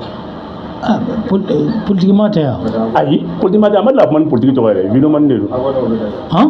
Vidéoman de don, i m'a fɔ ale k'a ka vidéoman k'a ka abonné ye 20 000 sɔrɔ déjà k'a bɛ bɛɛ fo. Mais donc an yɛrɛ fana b'a fɔ cogo min na ko k'a partager, olu kɔni tɛna fɔ dɛ, olu b'a fɔ dɛ k'a y'a tapoter parce que olu ye tiktokers ye. An fana ka fisa n'olu ye. N ko ala bɛ bɛɛ jasi, n ko jamana in tɔ quoi. Ala bɛ ka masa yɛrɛ, i dɛsɛra ka bon nin kɔrɔ ko presse, le secteur de la presse u ma se ka de la communication u ma se ka assainir f'u yɛrɛ kɛra vidéoman. U ye radio faga, ka télévision tɔw faga, ka presse écrite ka nafolo tiɲɛ. Sans qu'on ka sɔrɔ bi ninnu de bɛ ka est-ce que b'a kalama communication bila au haut niveau. Mais bi ale bɛ direct sigi, Umaru Mariko bɛ direct sigi. Umaru Mariko bɛ direct, mɔgɔ bɛ yɛlɛ o kan kuma bɛɛ. Bɛɛ u bɛɛ bɛ direct sigi sisan. Par activité politique suspendue jar'u ye fo k'a faga. TikTok sanfɛ. TikTok sanfɛ. Direct. Hali sɔn n'an kun bɛ Umaru Mariko ka direct, i b'a fɔ ne yɛrɛ ko k'a n'a yɛlɛ k'a tɛ n'a yɛrɛ. Nka kayi. Ko ne bolo ko Maliko kuma don. Ale ni Masajo fɛn Sadio Morel Kante. A n'o de bɛ direct kɛ ɲɔgɔn fɛ sisan. Ne demande t'u ma ko ka n'a yɛlɛ k'u tɛ n'a yɛlɛ. Donc an tɛ ka politicien tɛ ka kuma, an balimakɛ de bɛ ka kuma ni an ka président kura n'o ye Musa Mara ye. Donc ni aw bɛ tɔn kelen na de. Ale kan ka don san ou n'an t'ale fan fɛ n'ale bɛna an fan fɛ ça dépend comme ale ye mɔgɔba ye an bɛ t'ale fan fɛ kɛ. Mais a bɛ ka politique kumaw de kɛ o. Non a ma politique kuma kelen kɛ. Musa Mara ma politique. Jamana joli kumaw fana. Non Musa Mara nana a b'a f'i ye ko courant ko bɛ tan, a b'a f'i ye ko CNT miliyari 2 bila kɛrɛfɛ, a tɛ daloya d'i ma, a tɛ papier yir'i la. A b'a ka kuma ninnu fɔ bon n'i y'a wele cybercriminel. Bon est ce que politiquement fana ta ye méthode ye dɛ, u t'a dɔn dɔn de. Non o bɛɛ kuma wɛrɛ de ye mais pour le moment a ma kuma ni politique tɔn kɔni, a kumara n'a yɛrɛ tɔgɔ de ye. A bɛ kuma min f'i ɲɛna a tɛ daloya d'i ma, a ma kuma ni tɔn tɔgɔ ye. Hali n'i k'i b'a attaquer sa a b'a f'i ye ko tɔn tɔgɔ ma fɔ, foyi ma fɔ. A b'a f'i ye ko nin kɛra parce que yɔrɔ a ɲɛ donnen CNT de la. A kɔni b'olu suit hali n'olu ye guloki kura don, a b'a fɔ k'olu ye guloki kura don, n'olu ye fɛn kura a b'a fɔ k'olu ye samara kura san, a b'a fɔ ko nin ka taa parce que u bɛɛ vidéoman ye quoi. Donc n'o fana kɛra ɲɔgɔn vidéoman minnu bɛ olu fana bɛ bɔ k'a jaabi u bɛ ɲɔgɔn jaabi. A bɛ réseau ɲaga quoi. C'est nous bɛɛ balo ka compte TikTok ni YouTube la parce que TikTok bɛ mɔgɔ sara YouTube b'i sara. Dugu in gɛlɛyara yɛrɛ de quoi. Bon ni buruburu min bɛ jigin nin bɛɛ b'anw dahirimɛ tiɲɛ. Ayi wari kɔni tɛ ale ta monnayelen tɛ dɛ. An bɛɛ monétiselen don. Réseau in si tɛ min monétiselen tɛ. E bolo anw dɔrɔn don hali karamɔgɔw bɛ ka don a la. E mɔgɔ tɛ mɔgɔ wele bilen yan. Bɛɛ b'i ka fɛn ko i bɛ gɛlɛya de koyi. E bɛ karamɔgɔ i bɛ fɛn fɛn la bi na bilayi wa kutuba taa ne de y'a f'i ɲɛna bi page bɛɛ kulo bɛ na taa k'i bɛ taa karamɔgɔ dɔw ka vidéo ta u b'a fɔ ko ayi. U b'a fɔ ko ayi. Mɔgɔ wɛrɛ bɛ yen. U yɛrɛ ka page bɛ yen a monétiselen don i tɛ taa taa k'i bɛ to ka kutuba ta. Ne yɛrɛ ye karamɔgɔ dɔ wele gindo la tɔgɔ bɛ n bolo a bɛɛ ni ala ni kira cɛ o tiɲɛ na an ka kutuba ka di n ye n bɛ fɛ ka n ka mɔgɔ bila ka taa ta ko vraiment ka ale ka compte monétiser non k'a man d'a ye ala kama ko tɛ koyi u bɛ tile ka tubabu nɛni mais u bɛ tubabu wari de ta karamɔgɔ di a kan a yɛrɛ tigi tulo bɛ ne la peut-être ne yɛrɛ kumara fɛ ka dɛsɛ a ko vraiment ko n ko ka d'a yɛrɛ ko mais ko a yɛrɛ ka page bɛ yen e bolo k'u bɛ kuma ninnu fɔ ka mɔgɔw nɛni e bolo k'u b'a dabɔ a kama non non n'i ma nin kɛ i ka vie tɛ yɛlɛ o a bɛ da vie kama banikɛla b'i ba nɛni ale ka vie ka yɛlɛ minnu bɛ mɔgɔ ba nɛni o ti i man k'u ye quoi wala i dimiyan foyi t'u la i ka vie i tɛ ka wari sɔrɔ i t'u bolo n'i ma fɛn dɔ ye ka yɛlɛ n bɛ misali d'i ma e bɛ kuma ka kuma i ka vie tɛ tɛmɛ 200 vie kan mais n'i ye Hayidara tɔgɔ fɔ dɔrɔn i bɛ taa fɔ 1000 la donc e bɛ girin ka i y'a bani ka cassette kɔrɔ dɔ ta k'i puru kan ka yɛlɛ i ka vie bɛ yɛlɛ ou bien i bɛ maaba dɔ lajɛ ka ɲɔrɔ sirifikɛ dɔ lajɛ donc i yɛrɛ b'a dɔn n'i sera mɔgɔ ma a ka kalandenw b'i suit i b'o ka yɛlɛ bon maintenant minnu fana bɛ yen minnu bɛ mɔgɔ ba nɛni olu b'a f'i ma k'i dangaden mɔgɔw bɛ yɛlɛ mɔgɔ tɛ yɛlɛ mais n'u y'i ba nɛni daminɛ i bɛ mɔgɔw nalen donc vie bɛ yɛlɛ i kuma k'u ye koyi u tɛ ba nɛni tɛ fɛn k'u la i ta sɔrɔ i ma i ta sɔrɔ c'est o de to mɔgɔ t'a ta sara parce que a dabɔra vie ko de kama an bɛ dugawu kɛ ala ka bɛɛ garisɛgɛ foni non n tubabu y'a dabɔ nin de kama o bɛɛ bɛ ka vie layɛlɛ ni u bɛ kuma dɔ bɛ e nɛni i ma foyi k'a la i ma foyi e yɛrɛ bɛ ɲininka ko mun b'i ni ɲɔgɔn cɛ walayi juguya foyi t'a la a bɛ fɛ k'a ka vie de ka yɛlɛ o dɔrɔn a banna bɛɛ n'i ka nɛnibaga don mais politiki baaraw suspendé sisan nin bɛ se ka waati jumɛn ta a banna u ka baara bɛna daminɛ hali n'a daminɛna wɛrɛ man di u bɛ sɔn ka prolongation ɲini parce que a kun dabɔra référendum fɛn de kama dialogue de kama ani yɔrɔ récupérer n'u yɛrɛ y'a dɔn k'u bɛ se ka taa u sigi u sigiyɔrɔ la u ka taa an kɔni bɛ opération na k'a fɔ kɔni ko an ye bunteli to yen ko politicien dɔ de bɛ meeting na o kɔni kuma t'a la o tɛ kɛ mais armée bɛ se k'o kɛ cogo di ka reculer cogo di nin kama parce que deuxième opération bɛ ka lancer wa o ye diyagoya ye o deuxième opération bɛ ka lancer walasa ka yɔrɔ récupérer donc ni suspension yɛrɛ bɛ politiciens arranger n y'o de f'u ɲɛna n k'a b'u arranger fo k'a ban lamɛnbaaw k'aw bɛɛ lajɛlen fo nin waati in na fɛn min ye Bumabel Jawara le neutralisant ale de bɛ kɛnɛ kɔnɔla la an bɛ foli ni tɛmɛni k'o lase a ma Bumabel an bɛ taa ni dialogue ye an y'a ye k'a fɔ maliyɛnw sigira u kumara recommandation caman bɔra a kɔnɔla la ti jɔ recommandation 302 bɔ ɲɔgɔn la kuma kɛra secteur bɛɛ lajɛlen kan presque n'a fɔra k'e ka dialogue yɛrɛ ɲɛfɔ dakurunya damadɔ la i bɛ mun sɔrɔ k'a fɔ a organisation yɛrɛ yan'an ka don a fɔ na en réalité dialogue esprit Assimi y'a dabɔ min kama o de ye Mali kura wolosɛbɛn dilanni yala o sɔrɔla Mali kura wolosɛbɛn tɛ dɔwɛrɛ foyi o de y'a to secteur foyi tɛ yen domaine foyi tɛ yen min ma wele il y a eu à peu près 160 délégués des régions, à peu près 26 délégués de la diaspora, 4 délégués des centrales, je ne sais pas, 6 délégués des étudiants, 3 délégués de quoi, encore 3 délégués des réfugiés. Pratiquement deux combats. Donc, nous avons dit que dialogue bɛɛ ne bɛ min ni Assimi fɛ dɔrɔn dialogue bɛɛ ye fɛn fila de ye. Ça c'est la justice et la corruption. Mas foyi tɛ maliyɛnw ni ɲɔgɔn cɛ sariya kɔ ani bingali. Maliyɛn tɔɔrɔla maliyɛn ɲanna o sira fɛ. Mas an bɛ an si bɛɛ kɛ kuma la. N'an ma an ka hakɛ kiri la maaw ka lafiya sariya kɔnɔ masa an bɛ lafiya min ɲini an t'a sɔrɔ fo ka tiɲɛ walahi ala mas hali sini taabolo kɔrɔ bɛ maa dɔw la o la ka kɛ ne bolo dialogue yɛrɛ gansan dugukolo ko yɛrɛ ye wasakɛ tiɲɛ yɛrɛ la n'a fɔra ko kiri bɛ tigɛ e ka dugukolo b'i bolo san 10 maire dɔ de papier bɔra k'a d'i ma dɔ bɛna fɔ k'a ta y'o ye maire kelen papier di o ma ou bien mairie ye papier di o fana ma mais maire tɛ kelen ye sariya de bɛna kiiri tigɛ aw ni ɲɔgɔn cɛ mais maire fila ma ɲininka mairie ma ɲininka a bɛ kɛ de kɛ a bɛ ka kɛ ten de maire ninnu tɛ ɲininka olu yɛrɛ minnu kɛra sababu ye mais n'a ko y'a sɔrɔ depuis le départ ko maire bɛ ɲininka k'u lata kaso la dugukolotigiw place la e m'a di yɛrɛ ma ni maire bɛ dugukolo di sariya ko maire sera dugukolo di abada fo e ka titre affecté maire ka bolo kan maire bena mo do be maire bolo o be yala ka do na etere langolo yi abino ko o relevé kan o di maire maire be papier bola o retrait quartier mi sigira san bi saba san bi nani cɛkɔrɔba bana k'a denw to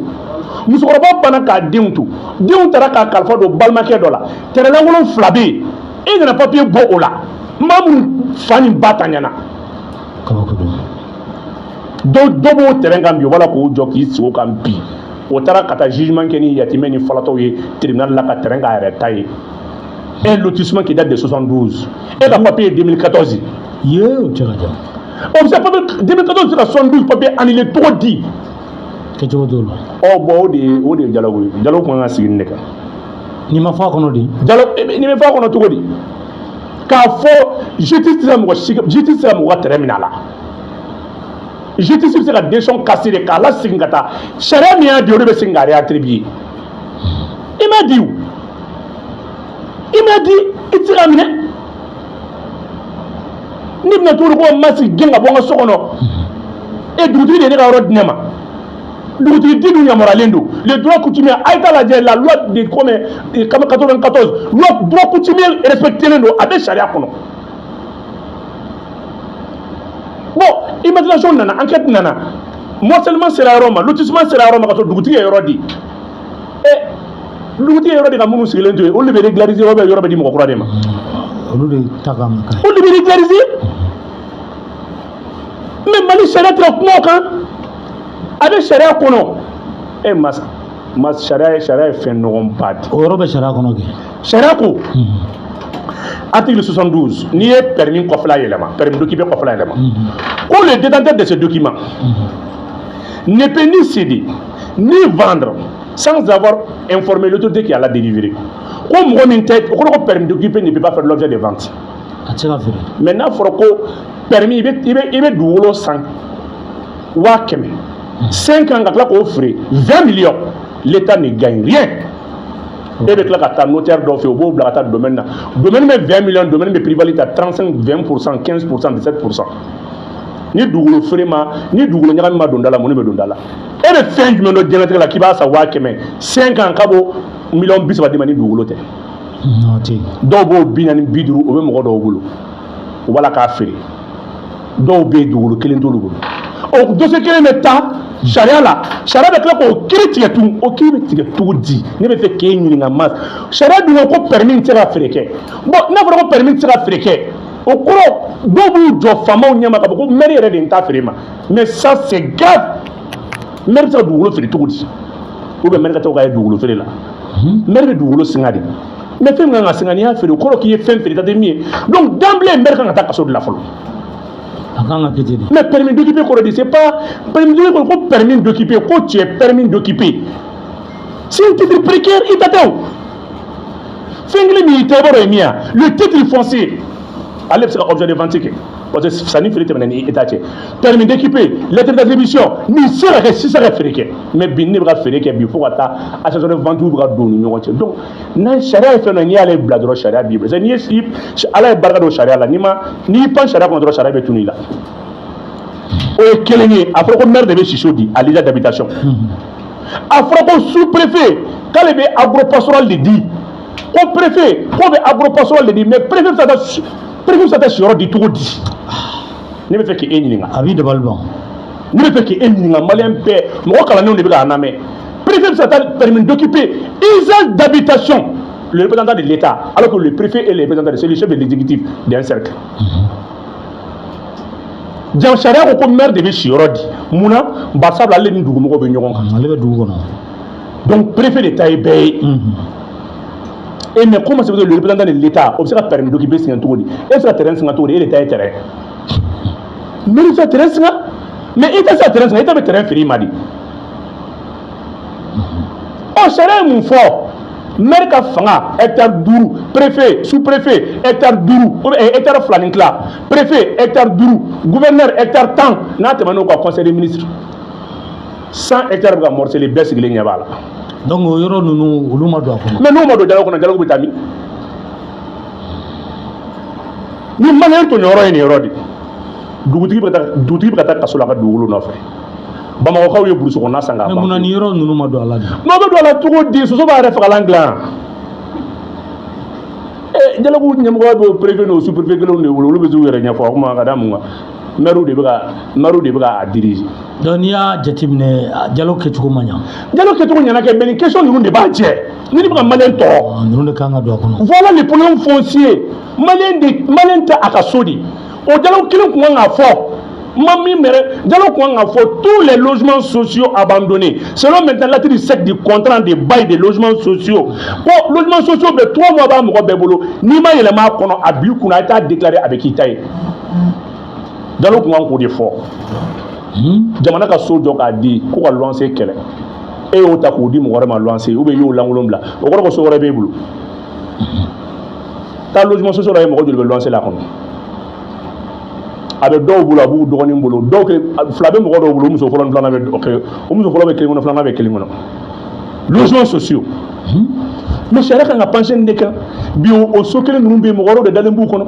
Mais ne bolo e kuma la o a comité de pilotage mas e kun t'a la an ka kuma dan ye duguma la koyi n'i sera sanfɛ i bɛ gɛn i b'a fɔ den bɛ kulonkɛ la ko taa kɛnɛ ma an bɛna an ka mɔgɔ wɛrɛ ka kuma la o y'anw bila kɛnɛ ma Aïcha ni ala ne yɛrɛ donni négocier la de neutralisation a bɛ ala cɛ ka ne gɛn ka ne bila kɛnɛ ma qui t'a par sabali koyi i ma min f'i ye n ko parce que anw ta tɛmɛ o kuma ma o ne tɛ se ka siran ka bɔ politique la k'a fɔ ko n bɛna n yɛrɛ don jahanama kɔnɔ tugun o tɛ kɛ o. mais n ko décret de kɛra kɛ ka aw. awɔ décret ko t'a la koyi. o bilala kɛrɛfɛ la. décret ne min f'i ɲɛna n ko sariya bɛ fanga de la k'an ta k'an bila kɛrɛfɛ dialogue phase nationale la ne ma participer a foyi la ne tɛ se ka sɔn nin ma o. munna. non moi je l'ai dit ne tun bɛ commission de défense de la phase régionale la j'ai dit en tant que corruption ma kɛlɛ mɔgɔ t'i kungo fɔ policier en tant que corruption ma mɔgɔ t'i kungo fɔ gendarme ye i bɛ taa ne ka moto minɛ na et fɔlɔ ni gendarme ni sebe kun nana ni sebe kun nana a bɛ taa foli bila dugutigi la sebe ka foliko kelen a tun bɛ bɔ dugu gindo bɛɛ kalama a bɛ taa dugutigi fo dugutigi b'a fɔ awɔ an ka dugu kɔnɔ an tun ye ɲɔgɔn ta nin tɔɔrɔ de b'an kan nin de b'an kan d'emblée ka baara ɲan'i bolo i ni dugudenw ye ɲɔgɔn faamu mais n'a fɔra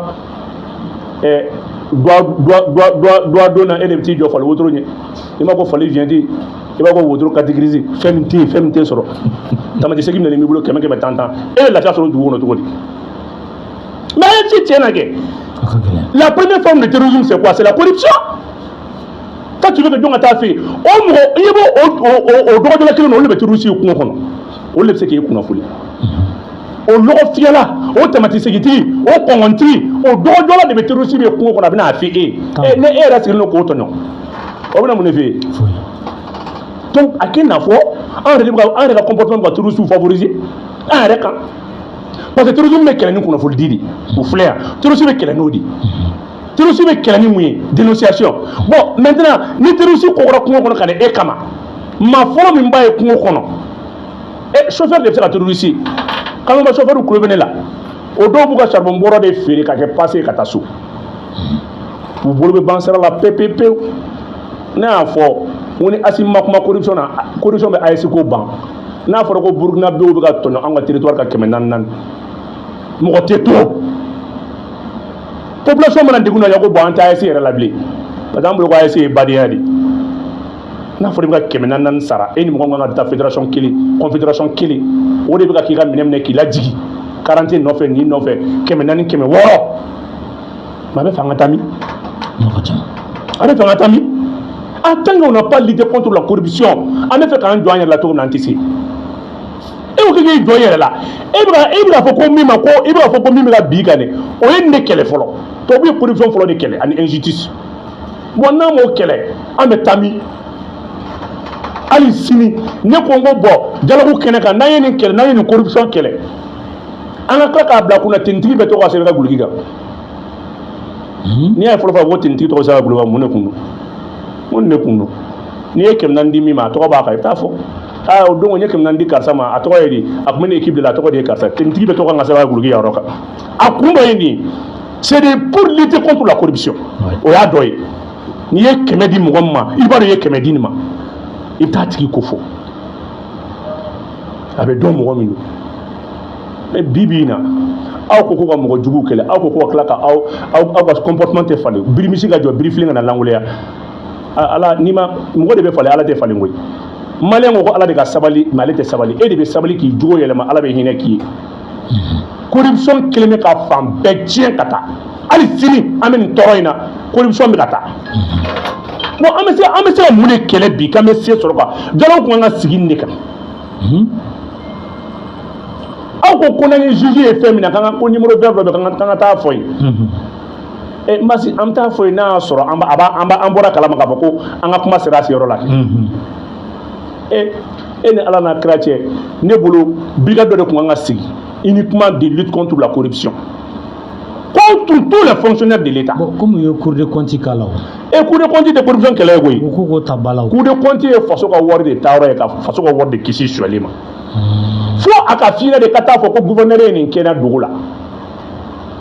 fo ka taa fɔ ko bon juge ye nin de kɛnɛ la fɛn ka bɔ a la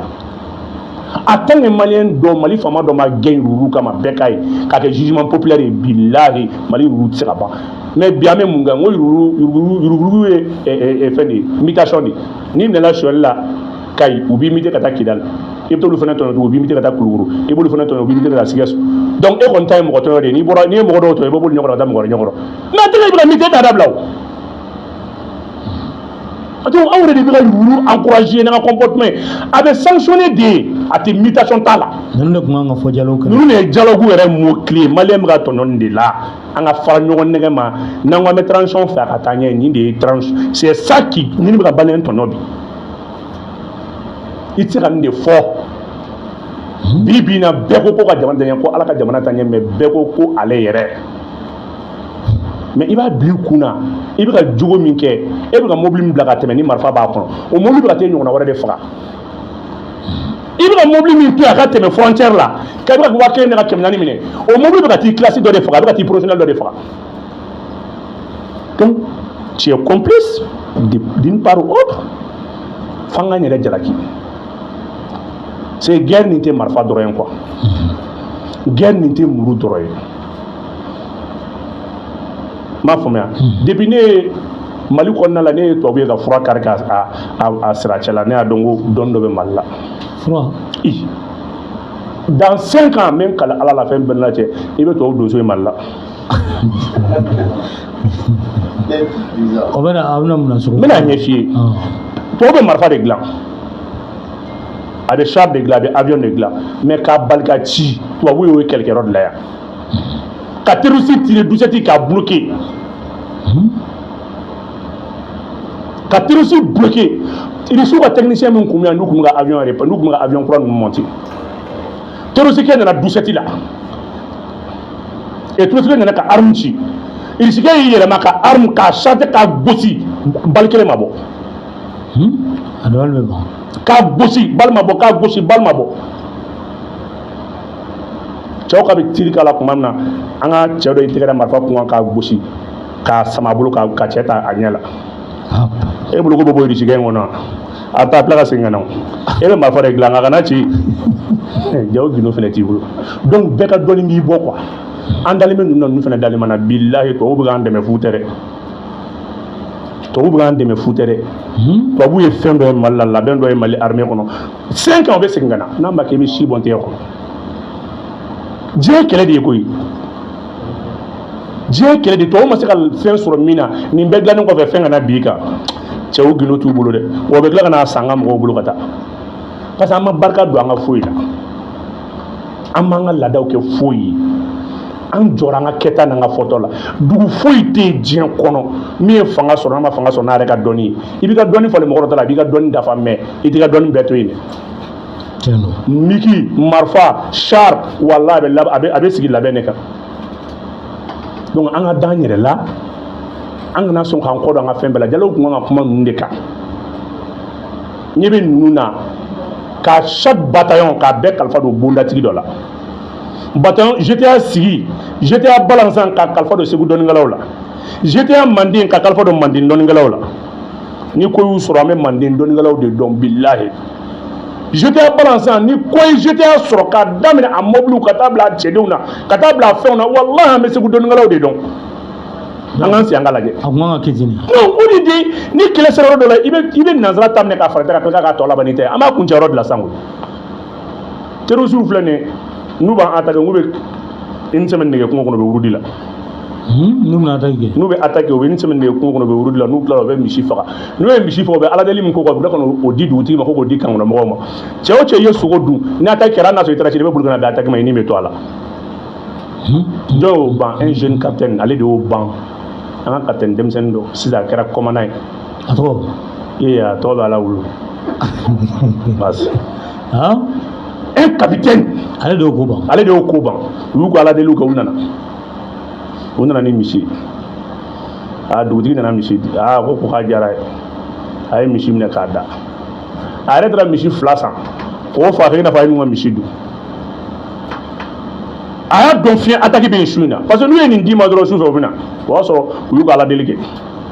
kɛlɛ in sansara ka ca dɛ kɛlɛ in bɛɛ tɛ yɛrɛ régime yɛrɛ fɛnɛ na koyi f'an k'an biri kɔmɔ la tubabuw yɛrɛ fɛnɛ ye u nana kuma min kana se kan ma kan bɛɛ ye barbelé de u y'u ka labɛnw ka kuma min na ka tiri fɔlɔ kɛ 2 3 don waati la tigɛlen don parce que n'u nin kelen dɔrɔn u b'aw bɛɛ barika ban u y'u fiyɛ ka na n b'a sɔn n ko cɛ ye 14/5 dayɛlɛ PKM 14/5 k'a dayɛlɛ est-ce que b'a dɔn kun fɔlɔ min nana olu ni kunkolo ma segin tɔw y'u boli u di ale marifa bɛ don i kɔnɔ de a tɛ kun mɔgɔ kelen kɔnɔ a bɛ don ka bɔ bali kelen 12,7 cm de don bali logi de don n'a donna a bɛ jate logi mɔgɔ kelen kɔnɔ sabu n'i y'ale ci k'a sɔrɔ mɔgɔ dalen b'i kɔ la a b'e faga i bɛ ka min sauver a bɛ don o kɔnɔ ka bɔ terroriste b'ale ci kari kɛlɛ kelen na i b'a ye a bɛ kari arranger kelen bɛɛ ta ka taa tellement ka nin puissance bɛ bɔ ale portée balistique gansan yɛrɛ c'est 3000 mètres a y'a dayɛlɛ yɔrɔ min dɔ segu fɛn na a ko bon n ye min fɔ a ye u ka misi sirilen bɛ k'an kɔnɔ ye kɛlɛ bɛɛ ti maliyɛnw bɛ ka kɛlɛ in bɛɛ kɛ marifa ko nin ko o tɛ sa n'i ye kɛlɛ kɛ ni kɛlɛ sera yɔrɔ u ka fɛn dɔ la i b'i ka gindo ye k'a tɔ dafa iraniyɛnw b'o de kɛ o u y'a kɛ Irisi bɛ boli Iran nɔfɛ le drone Shahed 121 mun y'a kɛ Irisi b'a ka bayata to ka taa Shahed san Shahed tɛ détecté o bari o kɛ yɛrɛ da ala tɔgɔ min b'a kɔnɔ a bɛɛ alaw ye a bɛɛ sigilen ni alaw ye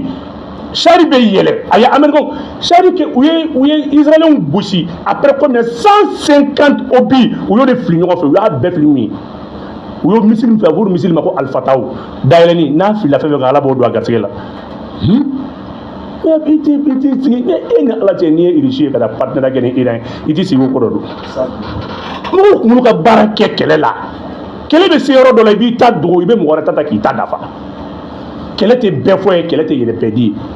Musa Traoré bɛna don la guerre de Noël n tɛna a m'a kuma ma sɛgɛn komi bɛn ni kelenya bɛ yen sisan François Mitterrand ye Kadhafi bila o y'a sɔrɔ Mali ni Irisi bɛ partenariat la Irisi minɛnw b'an bolo Mali était super armé Kadhafi bila janfa ci tɛ Kadhafi ye dɛ François Mitterrand Kadhafi bila ko Kadhafi kana Mali armée évaluer Kadhafi ko Musa ma ko komi Mali armée dɛmɛ Maliyɛnw ye dɛmɛ caman kɛ Libye ko Maliyɛnw de ye fini kɔrɔ min duruduru di Libyɛnw ma e tɔgɔ la ma Maliyɛnw ye fini kɔrɔ fɔ wallahi billahi Maliyɛnw ye duruduru n ko an fa n ko marabagaw de y'anw fa ko anw ma yɛrɛ ka démocratie bɔ anw de ye Algérie ka indépendance d'a ma anw tɛ manamanadugu ye koyi ala y'anw sɔn ala y'anw jɛ ɲɛmɔgɔ de la ɲɛmɔgɔ de ma k'anw bolo o de y'anw bɛɛ tɛmɛ anw na sinon anw ma ɲi dɛ an ye duruduru di Libye ma yan Kadhafi nana ko Musa ma ko waaye tɔma ye min kɛ don ta bɔ ta ko donc k'ale bɛ fɛ ka fɛ Musa dɛmɛ Musa ko ahan ko awɔ Musa taara o y'a sɔrɔ Saviem de bɛ yen Bajan de tun bɛ yen a taara Bajan kɔrɔw yira la ani Char kɔrɔw Kadhafi Mitterrand wele ko non ko foyi tɛ Mali bolo kɛlɛ cira don min na à minuit Musa a aligné 85 chars T800 Terminator 800 85 subhanallah Mitterrand Kadhafi wele ko mais k'e ma nin fɔ ko non ko Musa ye nɛgɛ wala ka mani irana khaye fen goro de irana o kile gino de mais tandis que français on a démocrate on alpha nous na ka armée d'aller ka di français madi des missiles sol des missiles sol air ça donc jamana mali masaya fla de soro duguci masa ni dugujo masa démocrate ya avion jeni asimi avion san ou marfa jeni asimi marfa sa asimi marfa msana no gum forla anyi min sanga keme mali gum ga bitodi mali gum de premier puissance afrique kono na nga marfa da ka jeni 94 ko guerre de sena o parti bakelon de bien aller biga kala fo dun ko non ko anga sabal kanga siya kuma afro ko warti kewla o e recommandation do parti politique la ko ni ko ka warti kewla ay recommandation ka tiao ne man de recommandation de kuma la comme omission min ngara recommandation ko nyodi fina so on de 300 recommandation de e ye parti politique a warti ko ima ka warti ko ni e ka choeli kele ba ni choeli kele sa ani ma war duma e bu bla pasu la ba ou be fen bi ko wari nga boni mi poli ko ngbe joy olu ko akana foko shoni gala na ala mo mbe wule ka teme bega mo politicien de ou te maraka bada kuma wule ko nyinga donc il kan ki yere nyinga quoi jamana te politique jamana te sorasiya jamana e jugo de ani kanu mas no benam mo be bla jamana nyamo ala donc ana jamana mbe ka min fina ngino de te malila mali ni be je partenaire la mali ba gino be dima o de manga ke peut-être toi vous fen chama ne famuya ne dia fi ni toi vous fen chama famu wa 5 ans ani toi vous be jala ani toi vous jala toi be singa na doni ando no fe guerre sera fait awo kana sigawla ni partenaire u chama to wa fi o fanga kili to anyere la mas mo munu ga marabi una marali manga munu ya mara politicien munu ga mara una marali manga anga danga fantanw na anga danga bolokolo na anga danga horon na anga worne dabla mo buga do politique la c'est de tuer do façon warta ke wula ko abata do ata do président do mo ko chama transition soutenir mi mun kamado transition kanun tere ayi muno transition kanun tere en transition kanun do o mo ko kelo ne ko ibe na premier campagne mo wi o do dumbala ko ni asiminte ko mate ko lugo candidat bon iba ala kan gina tan ali yadna ko yadde fene ko candidat olu partout ni mo ko te kele ko lu ko yere ikulu bla rodo la doro mali kany olu ka dialogue national inu ka union de dore boy ay ne fara kan doro fembe kany o partout ma deli nin tout la jugutu la malien tout mo ko fala tout ni mo ko fala tout juguye ikulu ta du ma doro partout be olu e marako kan ka se soro ko donc ameni gɛlɛya de kɔnɔ mas kuma ye nin de voilà tabarakala o b'a to ni an bɛ taa ɲɛfɛ halisa an ka jamana ni Moritani an y'a ye k'a fɔ nin waati laban ninnu na a gɛlɛyara kosɛbɛ mun de bɛ se ka ɲɛfɔ lamɛnbaaw ye yanni an ka nɛgɛjuru labila mun de gɛlɛyara mas taa ni ka segin an n'u cɛ a yirala k'a fɔ ko mankanw bɛ yen k'an dɛsɛlen don ka ɲɔgɔn faamu mas mankan kelen ta ni Moritani cɛ mankan tɛ yen mankan kelen ta ni Moritani tabarakala an ɲɛfɔ an ye ni mɔgɔw ma il faut faire la genèse des choses quoi de la situation il y a eu Mali la carte de 1944 du Soudan français carte fɔlɔ bɔra baara kɛra o kan ka n'a bila 59 la mas gɛlɛya min bɛ Mali da la Mali yɛrɛ de ala ɲini Modibo Keyita kilali kɛra ka Mali ka danw yira la mais Modibo ka hami belebele kun ye kɔgɔji ye Modibo ma foyi hami minnu kulo bɛ ne la ka tɛmɛ kɔgɔji kan parce que Modibo ka laɲini fɔlɔfɔlɔ kun ye min ye ça c'était la consommation ça c'était de maintenant de consommer malien donc consommer maintenant nos produits locaux maintenant Modibo taara fédération Mali Sénégal la kɔgɔji nata nɔfɛ o y'a sɔrɔ o foyi boigné o ye Senghor bila ka Modibo piéger parce que Manden kun yɔrɔ bɛɛ minɛ empire ba saba malien cayara la ka tɛmɛ bɛɛ kan an nana don Soudan kɔnɔna la an ye fan bɛɛ minɛ an ka parti fila kun fana bolo fara ka bon a tun bɛ Afrique fan caman n'o ye PSDA ni RDA ye maintenant u ye Modibo nɛgɛn ka taa fédération Mali Sénégal la Moribo y'i kɔ don an ka dugukolo dan caman na. En 1960 o ma bɔ u ni Moribo bilala ɲɔgɔn na u ye Moribo gɛn ka bila ka na.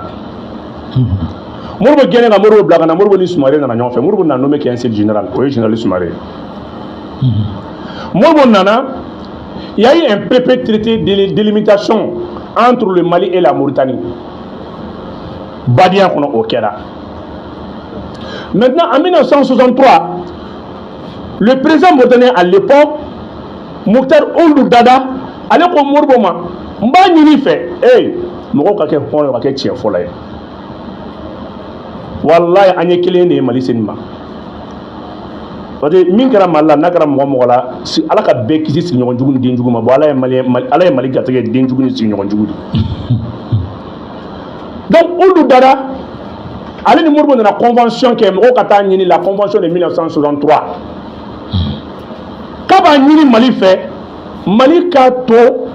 a ka maaw kana taama ka don Mali kɔnɔ ka bilanw ka min sigiw ka kɛ taninasegin ka don ani ɲɔgɔn cɛ parce que Ala y'ale ka dugu kɛ taama dugu ye mais Sahara jouera Mauritanie kan. Mauritanie 1,30,000 km², mais Mauritanie tilancɛ bɛɛ minɛnen don ni cɛncɛn.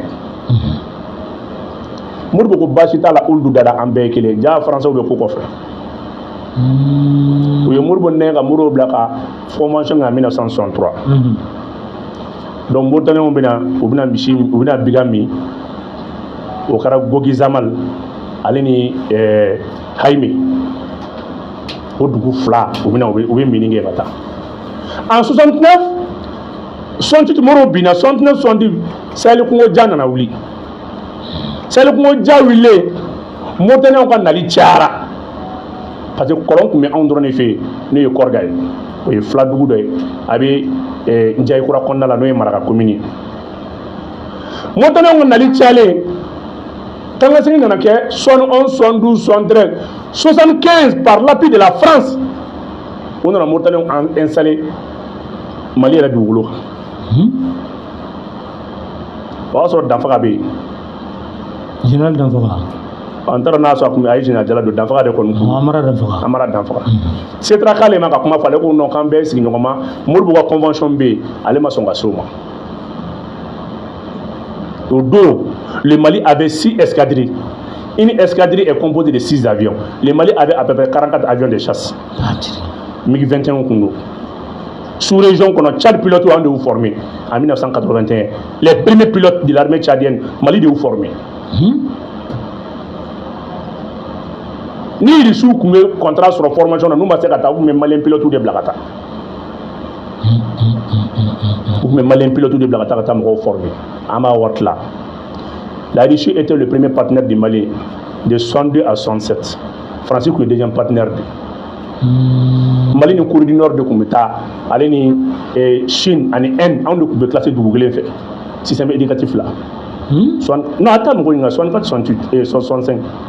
Tiens, nous de fina, n'allez y soigner mon mana, abiga du Goutanier. 75, Mangan na wuli, Moussa Makma, pour convention bio ko betui, Danfra Makma, Mas Dalatora nana do 85 na. 85 kɔnɔna na Mauritanie ye marifa ci malien na o kɛra furuko manga ye dugukolo kelen a fɔra ko mun kɛ o kɛra Banjugu Sakɔ ye o ye faso den dɔ ye o ye faso den dɔ ye Gogi ka don o Banjugu Sakɔ in marifa kun t'a don u jɛra la k'a bɔ k'a bin ka Jalamugu ja kana k'a faga Mauritaniens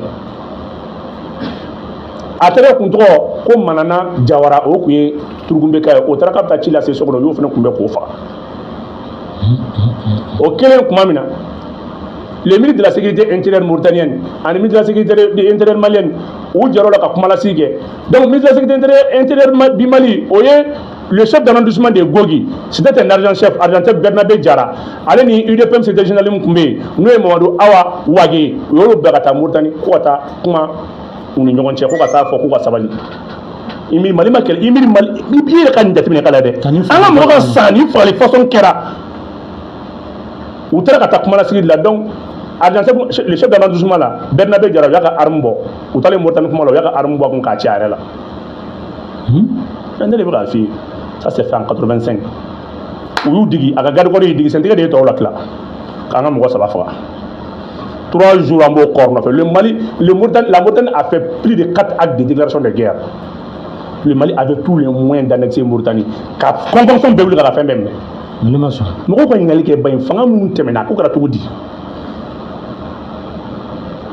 il faut qu'on a Assimina Watima. Assimina Watimi n'a les flèches 600 ans. Alors, fin de l'année, Kana John quelques 600. À récupérer là. Après, Gogizama et Gogizama, les Gogula, Aïmé Minela, Korgam Minela, ni d'où fin de l'année, récupérer Kanjo. Et aujourd'hui, Mauritanie mort en bani tienche. Parce que Akimi Mauritanie fait, Akimi Mauritanie ma ko muna ka teta ka territoire no fait. Mauritanie ka armée la wulo dongo kana jo aka territoire kuna. Ama kuma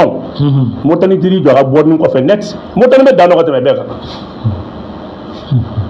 Ama ko bo.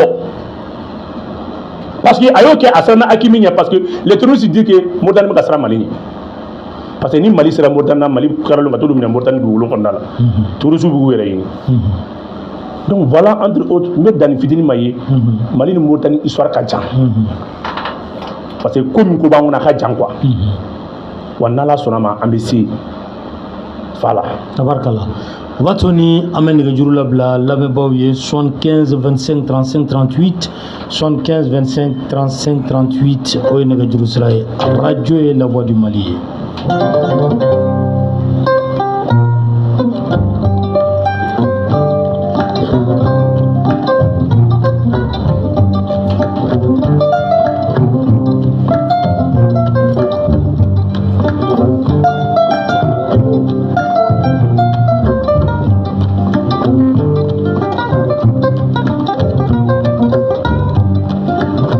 Allô? Allô? Allô? Allez, la bien sabati, on va aller comme Maureta 75 25 35 38 75 25 35 38 au Jérusalem. Allô? Allô, salam. Wa alaikum salam. Comment vous allez? Aha, Masire Dramé. Après Dramé, ça va. Aha, Ningalé Jumé.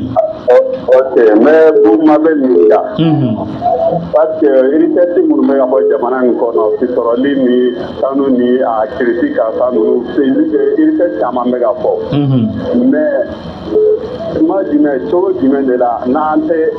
à occuper la catégorie solution sur la guerre de nous. Tabarkala. Voilà, merci beaucoup Ambifo. Neutraliser yaka nyangale famo. Or dujugoro nanfolo munumbe ka bon en fait ko solution du monde biseka soro ulula wala sa amseka nga jamana na fanai. Jabi membi bolo ka tenku ala. Ikunte uta wala ma Allô? 75 25 35 38 75 25 35 38. Allô? Allô? Allô, Andrew. Mba, toko ni jamu? Jakarta. Aha, kuma b'i bolo? Mas. Voilà, il me faut juste pour la Libanais. En tant que Marocain, en tant que Algérien, on va faire un partage pour moi. Maintenant, on va faire merci beaucoup. Ambifo 75 25 35 38 Amé Maureta. Allô? Allez, Kalabin, Oma Sabati, Amé Maureta. Allô? Allô? Bonsoir, ça va? A quel qui kankorota doni tokoni jamu? Ah? Ita foli drone a jaranye an rabi ipo so amem okay amem mavrata. Allô? Wa alaikum salam. Tokoni jamu? Ibrahim Danala Gade. Aha, Ibrahim. Aha.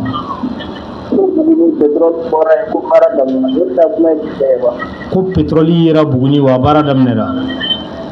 Ibe fa nyingal de ke asro tiendo. OK, abi nyanno asro ke bara babulu ala. Ambi focus be. Merci beaucoup. Allô? Allô?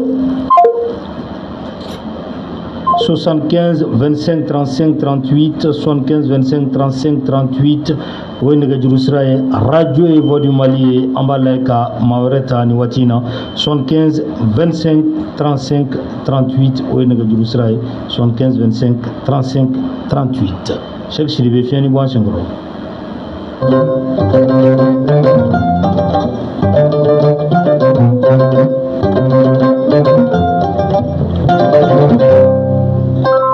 Allô? Allô? Allô Ansou? Ba tɔgɔ ni jamu? Aha, ɲininkali ye jumɛn?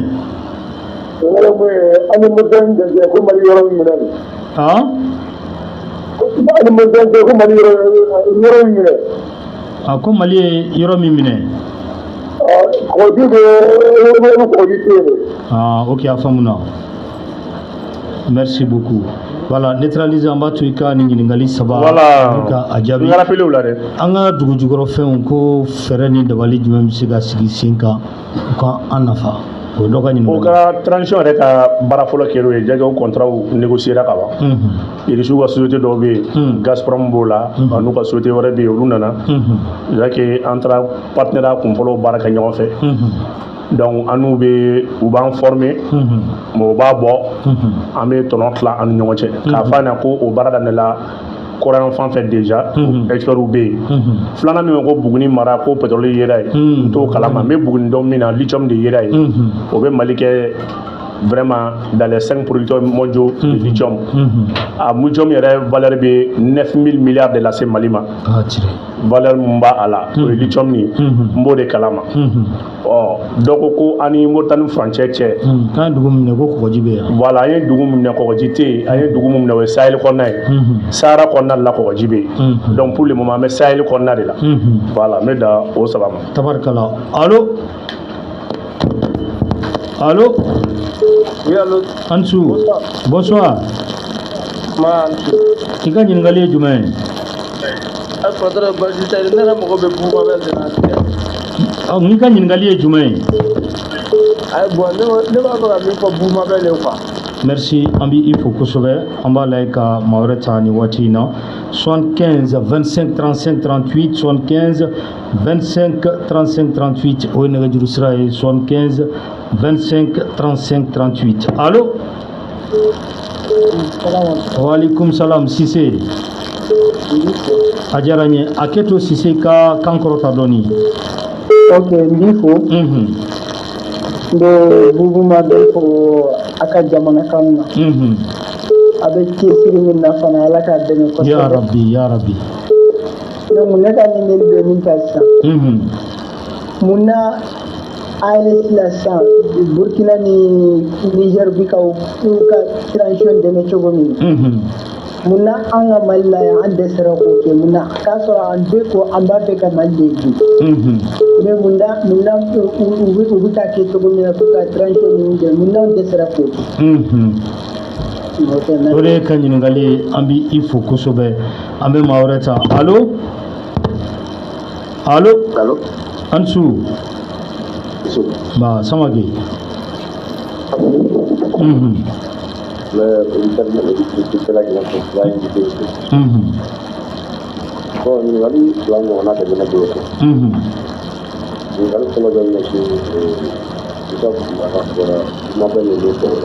Joma? Aha. Comme on a dans la cour et jamana marabaga c'est que chef de l'État pour le conseil de président de la ara ta ka la fête de la parce que ale de aka se chikata kalma est-ce que le plan de Moussamba comment est-ce que c'est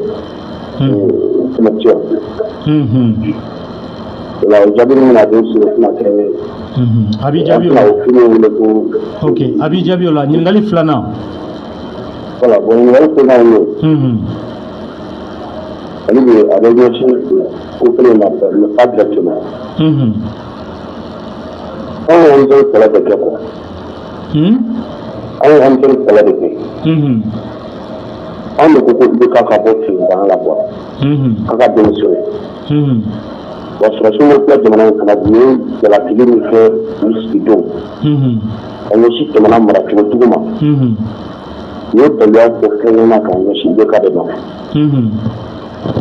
jumɛn jumɛn de IBK in ka a da o kuma la k'a ye min kɛ tribunal dɔ bɛ Mali kɔnɔ n'o ye IBK juge wa k'a ko jaabi quoi. Ok, merci beaucoup Ambi, il faut voilà an b'a to i ka a ko jumɛn jalaki caman ko o taara ka ɲɛsin Ibrahim Boubacar Keita ma jama ka wuli ka jɔ kɔfɛ surasiw kelen ka a lajɔ ko u ye jalaki caman fɔ mais ko tribunal dɔ bɛ Mali kɔnɔ min ye IBK juge ya o y'a ka ɲininkali ye. Ok, n b'a fɔ a ka ɲininkali la komi ni téléphone labila la jaabi ye diyagoya ye ani min jaabi t'i bolo i b'o to yen de. awɔ mais ne bolo ni ɲininkali ma fɛsɛfɛsɛ parce que jamanadenw wulila u ka degun n'u ka tɔɔrɔ de kama ne bolo jugement populaire de ye quoi o tɛ tribunal yɛrɛ o jugement populaire yɛrɛ de jamanadenw bɛɛ de b'i wuli kun dɔn bɛɛ ka hamina kɛra kelen mɔgɔ minnu an fɛn fɛn wuli an bɛɛ balolen bi yan donc k'a fɔ ko tribunal dɔ o juge franchement c'est pas une question que n bɛ min jaabi a ka kuma filanan ye jumɛn a ka kuma filanan ko Musa Mara ko président IBK de ko k'ale Musa Mara ci ka taga Kidal ko n'i ye plainte kɛ Musa Mara kan sisan ko est-ce que k'i ma président ka kɔrɔfɔ ko est-ce que i ma sɔsɔli don o la. oui k'a fɔ n balimakɛ ɲɛna IBK kun ye mɔgɔ fɔlɔ min ci o de Musa Mara ye o ye Tata Mbili de Tata Mbili cilen ka taa parce que le gouvernement d'IBK savait très bien qu'il y avait une convention qui interdit l'armée malienne d'entrer en Kidal ou d'être très quand même nombreux à Kidal bon ne bolo ni i tɛ se ka don yɔrɔ min na i kan k'i farati yen na o y'a fɔlɔ ye Tata Mbili de taara Tata Mbili ni an ka général dɔ taara u ka avion ma se ka jigin mun na u tun bɛ se k'a forcer o mais u y'a bila u kunna u ka sɔrɔsi man ca olu ye convention in respecté a sen fɛ Musa Mara ye premier ministre in gɛn ka bɔ yen maa si m'a fɔ ale ma k'a fɔ ko premier ministre tɛ ka ci la n bɛ misali d'i ma an ma taa Kidali yan an ma taa Simi ka ci de la mais an bɔlankolon taara an ni marifa ma taa an taara ni minɛn mun ye an ye armement bila an ɲɛma k'an sécurité ka taa ne m'o bɛɛ f'e ye mais e kan ka taa yɔrɔ min na yɔrɔ min don c'est une zone dangereuse c'est une zone d'insécurité i b'i labɛn wa i t'i labɛn n'i y'a ye i m'i labɛn o kɔrɔ e yɛrɛ jɛra ni fɛn dɔ ye donc k'a fɔ a ɲɛna ko Musa Mara fɔlɔ tɛ ciden ye ka taa k'a tila k'a fɔ a ɲɛna k'a ma ko plainte bɛ Musa Mara contre la dɛ on a dit la justice d'ouvrir une enquête il y avait une délégation ministérielle ça veut pourquoi jamana sɔnna ka mɔgɔw bila ka taa u désarmer alors que convention dɔ bɛ yen kelen filanan ye mun ye ni événement bɛɛ kɛra tubabuw ka jɔlen ɲɛna est-ce que munna u munalen u ma sɔn k'a dénoncer an bɛ ka min fɔ nin justice de bɛ se ka nin yira o a bɛ se ka kɛ fɛn n'an ye nkalon fana. est-ce que enquête kun ma dayɛlɛ assemblée la waati. enquête kun commencé k'a bɛ dayɛlɛ mais après o kɛra ka sɔrɔ i bɛ ka fɛn na après u tila k'u sen da enquête kan. donc an ma avancé. an ma avancé donc k'a fɔ a ɲɛna ko c'est pas une enquête c'est pas une plainte visée qui vise quelqu'un mais c'est juste une enquête sur même walasa ka visite yɛrɛ kan visite yɛrɛ kan a faamuna voilà k'o fɔ n balimakɛ ye o yɔrɔ la. dɔw ye ɲininkali kɛ ko Burkina ni Niger peuple bɛ dɛmɛ yɛrɛ de ɲɛsin u ka jamana ma mais comme na o de tɛ kɛ anw fɛ yan AES cadre kɔnɔ. ale an balimakɛ min ye ɲininkali kɛ a ka ɲininkali ɲɛna an ka transition ka kɔrɔ ni Burkina ni Niger ta ye buna hadamaden n'i bɛ mɛn fanga la i bɛ jugu de dilan i la jugu de bɛ caya i la parce que i bɛ ka taabolo dɔ de kɛlɛ o taabolo mɔgɔ minnu bɛ balo la olu fana b'i kɛlɛ de tagalen ɲɛfɛ Burkina ni Niger fana b'anw ta ɲɔgɔn gɛlɛya ɲɔgɔn sɔrɔ oui an ka transition olu bɛ san 2 la an bɛ san 3 la o ye fɔlɔ ye filanan ye mun ye an ka transition yɔrɔ gɛlɛman ye mun ye wa an b'o tigi minɛ n'an tɛgɛ fila ye o ye parti politique ɲɛmɔgɔ de b'an ka transition ɲɛma donc ni chef de parti politique bɛ ɲɛma a ka gɛlɛn politiciens ka don transition kɔnɔ chaque fois b'u ɲɛsin o de ma ka kɛlɛ kɛ n'o ye Choguel ye bon Choguel dun bɛ ka an ka affaire kɛ an ni politicien don n'a taara politique baara kɛ f'a bɛ ka jamana ka baara de kɛ mun tora sisan. Voilà un peu Mali transition particularité aujourd'hui. Parce que notre chef du gouvernement est politique. Tôt tard, ils ne sont pas politiques. Clan tout boulot. Bon, ni clan ni boulot, ni boulot mouvement de la cana. Kelinte. Parce que pour ma belle mouvement de Kelet, il y a des nini. Mais alors que Kelet a la commune quand même, son mouvement de jouer les M5K. Parce que en tant que Romina, au Tiraï, ne de ye kɛlɛ kɛ ne de ka wusa ni e ye ne de ni nin jɔyɔrɔ ka kan o kɛlɛ de bɛ sen donc k'a fɔ ɲɛna a bɛ mɔgɔ sɔrɔ c'est olu ye aspect politique ye ça arrive quoi voilà tabarkala an ka maa fila ta ni ka nɛgɛjuru ka a jɔ 75 25 35 38 75 25 35 38 o ye nɛgɛjuru sira ye allo allo allo Mas an su bazu Mas terkait ini dan terkait berapa bulan ni fo dan itu zafu ani yama bazu an ka taa waati dafara ka ban ni ne folo kidali ko a cɛbɛ maa minnu bolo Mali la a man ca kidali ko tiɲɛ bɛ maa minnu bolo tiɲɛ cogo di jɔnw na Musa Mara i bɛ taa a tiɲɛ cogo di kidali ko ka kidali bin cogo a kɛra cogo di tubabuw y'a minɛ cogo di na ninnu ma ɲininka ko olu tɛ bolo la i bɛ taa Ala ye o minɛ na ka ban na ninnu taara min an bɛ jɔn ɲininka bilen o ye ɲininkali kelen ye filanan ne ko ne ka wari ko in tiɲɛ de waa tiɲɛ tɛ jumɛn Sahel wari ko Sahel wari ko tiɲɛ de waa tiɲɛ tɛ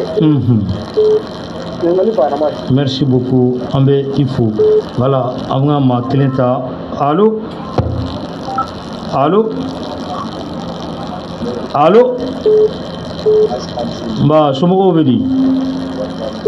a kɛ to i ka kan kɔrɔta dɔɔni tɔgɔ ni jamu Salif Traoré Merci beaucoup Mabel ko jija cogo bɛɛ la ka frontière la kɛmɛ fila fila tun bɛ u b'a kɛlɛ kɛ sinon kuma min fɔ Gabriel a bɛ se ka AES ko tiɲɛ filanan fana ye min ye fɛn min jɔrɔ b'an na o ye ni Asimu ninnu bɔra yen nɔ mɔgɔ min bɛ na est ce que u bɛna se ka Asimu ninnu ka système kelen continuer k'u jija o kɛrɛfɛ o ye ne ka laɲini ye. Merci beaucoup an b'i fo kosɛbɛ an ka maa kelen ta ka kuncɛ n'o ye allo merci voilà neutralisant ɲininkaliw filɛ nin ye ko Kidal o ye Bazu ka kɔrɔfɔ ye ko Kidal a bin cogo ko maa dama dɔ bɛ yen k'olu de b'a dɔn a ye jɔnmu dɔ fɔ ka IBK fɔ n'a sɔrɔ k'i bɛ dɔ kalama o la ko est ce que ninnu tɛ kuma yanni ko IBK taara ka ban ko yala jɔnmu ni maa filanan kɔni ma o tɔgɔ ta o de y'a to ne ko wa enquête dayɛlɛ enquête de bɛna ni nin bɛɛ ye effectivement ye min fɔ tiɲɛ dan de don parce que u ye ɲɔgɔnna de kɛ ka jɔnmu dɔ to fanga la wagati min na an bɛ mankan na o y'a sɔrɔ mouvement politique dayɛlɛlen don yan Nord b'a la ka bin o ɲɔgɔnna kelen de kɛra wa jɔnmu dɔ parce que lettre min signena ko ka intervention ɲini tubabuw ko non ko a ko jɔnmu ko de ko puissance de feu bon jɔnmu ko k'ale ko aide aérienne de surveillance aérienne bon puissance de feu marifa bɛ ci duguma a bɛ ci sanfɛ an ma se ka lettre kɔnɔ kuma faamuya an kɔni b'a dɔn Alassane Dramane Ouattara i kɔrɔbɔrɔ kɔni ye lettre la segin an ma k'a sɛbɛncogo ɲuman fɔ an ye k'an k'a fɔ tan de a tɛmɛna Côte d'Ivoire de fɛ a tɛmɛna lettre tɛmɛna Kɔrɔbɔrɔ de fɛ bɛɛ b'o kalama bon maintenant mun bɛ se ka nin jɛya Faransi président kɔrɔ b'a la ka kuma mais mun na an ka président kɔrɔ tɛ kuma ale kan ka kuma jamanadenw ka juru b'i kana donc o ye o yɔrɔ ye wa olu de bɛ a ko tiɲɛ kalama duti t'o la n'an bɔra yen ɲininkali dɔ bɛ yen wari mɔnɛ wari ye diyagoya de ye ale bɛ ka min fɔ a tant que CEDEAO man ka notification d'a ma k'an bɔra an ka wari tɛ se ka bɔ a bɛ CEDEAO bolo a bɛ CEDEAO parce que CEDEAO est en train de jouer k'a fɔ ko an ka sabali i b'a dɔn ni nin dugu saba bɔra CEDEAO la CEDEAO tɛ se ka taa ɲɔgɔn bilen parce que a bi kunna ko nin dugu saba de bɛ CEDEAO cɛmancɛ la Mali ni Niger ni Burkina n'an farala ɲɔgɔn kan an ka ca ni CEDEAO dugu tɔw ye CEDEAO bɛ 5 millions et quelques kilomètres carrés Mali ni Burkina ni Niger ye 2 millions 600 et quelques kilomètres carrés a ka ca ni CEDEAO dugu tɔw ye n'an bɔra la bon anw de bɛ cɛmancɛ la anw de ye pays consommateur ye donc n'an bɔra CEDEAO la dɔrɔn CEDEAO ko yɛrɛ sonsorilen donc CEDEAO bɛ ka survie de ɲini ni dialogue ye a ka mun dɔn dɔrɔn quoi ni wari yɛrɛ tɛ bɔcogo foyi t'anw na diɲɛlatigɛ la anw bɛ tɔɔrɔ fɛn fɛn kɔnɔ bi AES bɛ tɔɔrɔ fɛn fɛn kɔnɔ bi wariko in de don mais Abdoulaye Diop bɔra Niger a n'a ka ministre tɔw bɔra kumalasigi la baara banna pewu u y'a jira Tchani na donc AES président ka ɲɔgɔn sɔrɔ Bamakɔ ka baara tɔ kuncɛ pewu. A bɛ kɛ yan de. A bɛ kɛ yan de. De sommet bɛ kuncɛ yan de. Confédération min kan ka kɛ k'a ka kuma sɔn ji la k'a fɔ wariko kan ka sira kura min ta a bɛ ta o kɔnɔ hali n'a y'a sɔrɔ monnaie crypto monnaie de bɛ créer n'a y'a sɔrɔ an bɛ taa ni monnaie façon min ye yanni ka monnaie dɔ in fiduciaire ko ban fɔlɔ an bɛ taa n'o ye donc o yɔrɔ ɲɛfɔ ale. K'i ye min fɔ frontière ko la wari minɛli ko est ce que ko ni ale fana b'a sɔn ji la n'a ma sigi sen kan ko est ce que o bɛ ban. Ni an ma kuma an ka force de sécurité fɛ frontière la a bila i kunna k'a bɛ jɔ AES kan. Ne bɛ fɛn fɛn fɔ président ɲɛna a k'a fɔ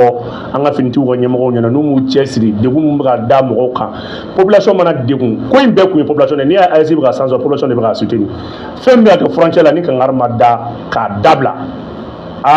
ne b'a dɔn n'a sera yɔrɔ dɔ la dɔw b'a fɔ ko non an ni ninnu tɛ se ka jɛ n'o dun kɛra o ye ko tiɲɛni ye.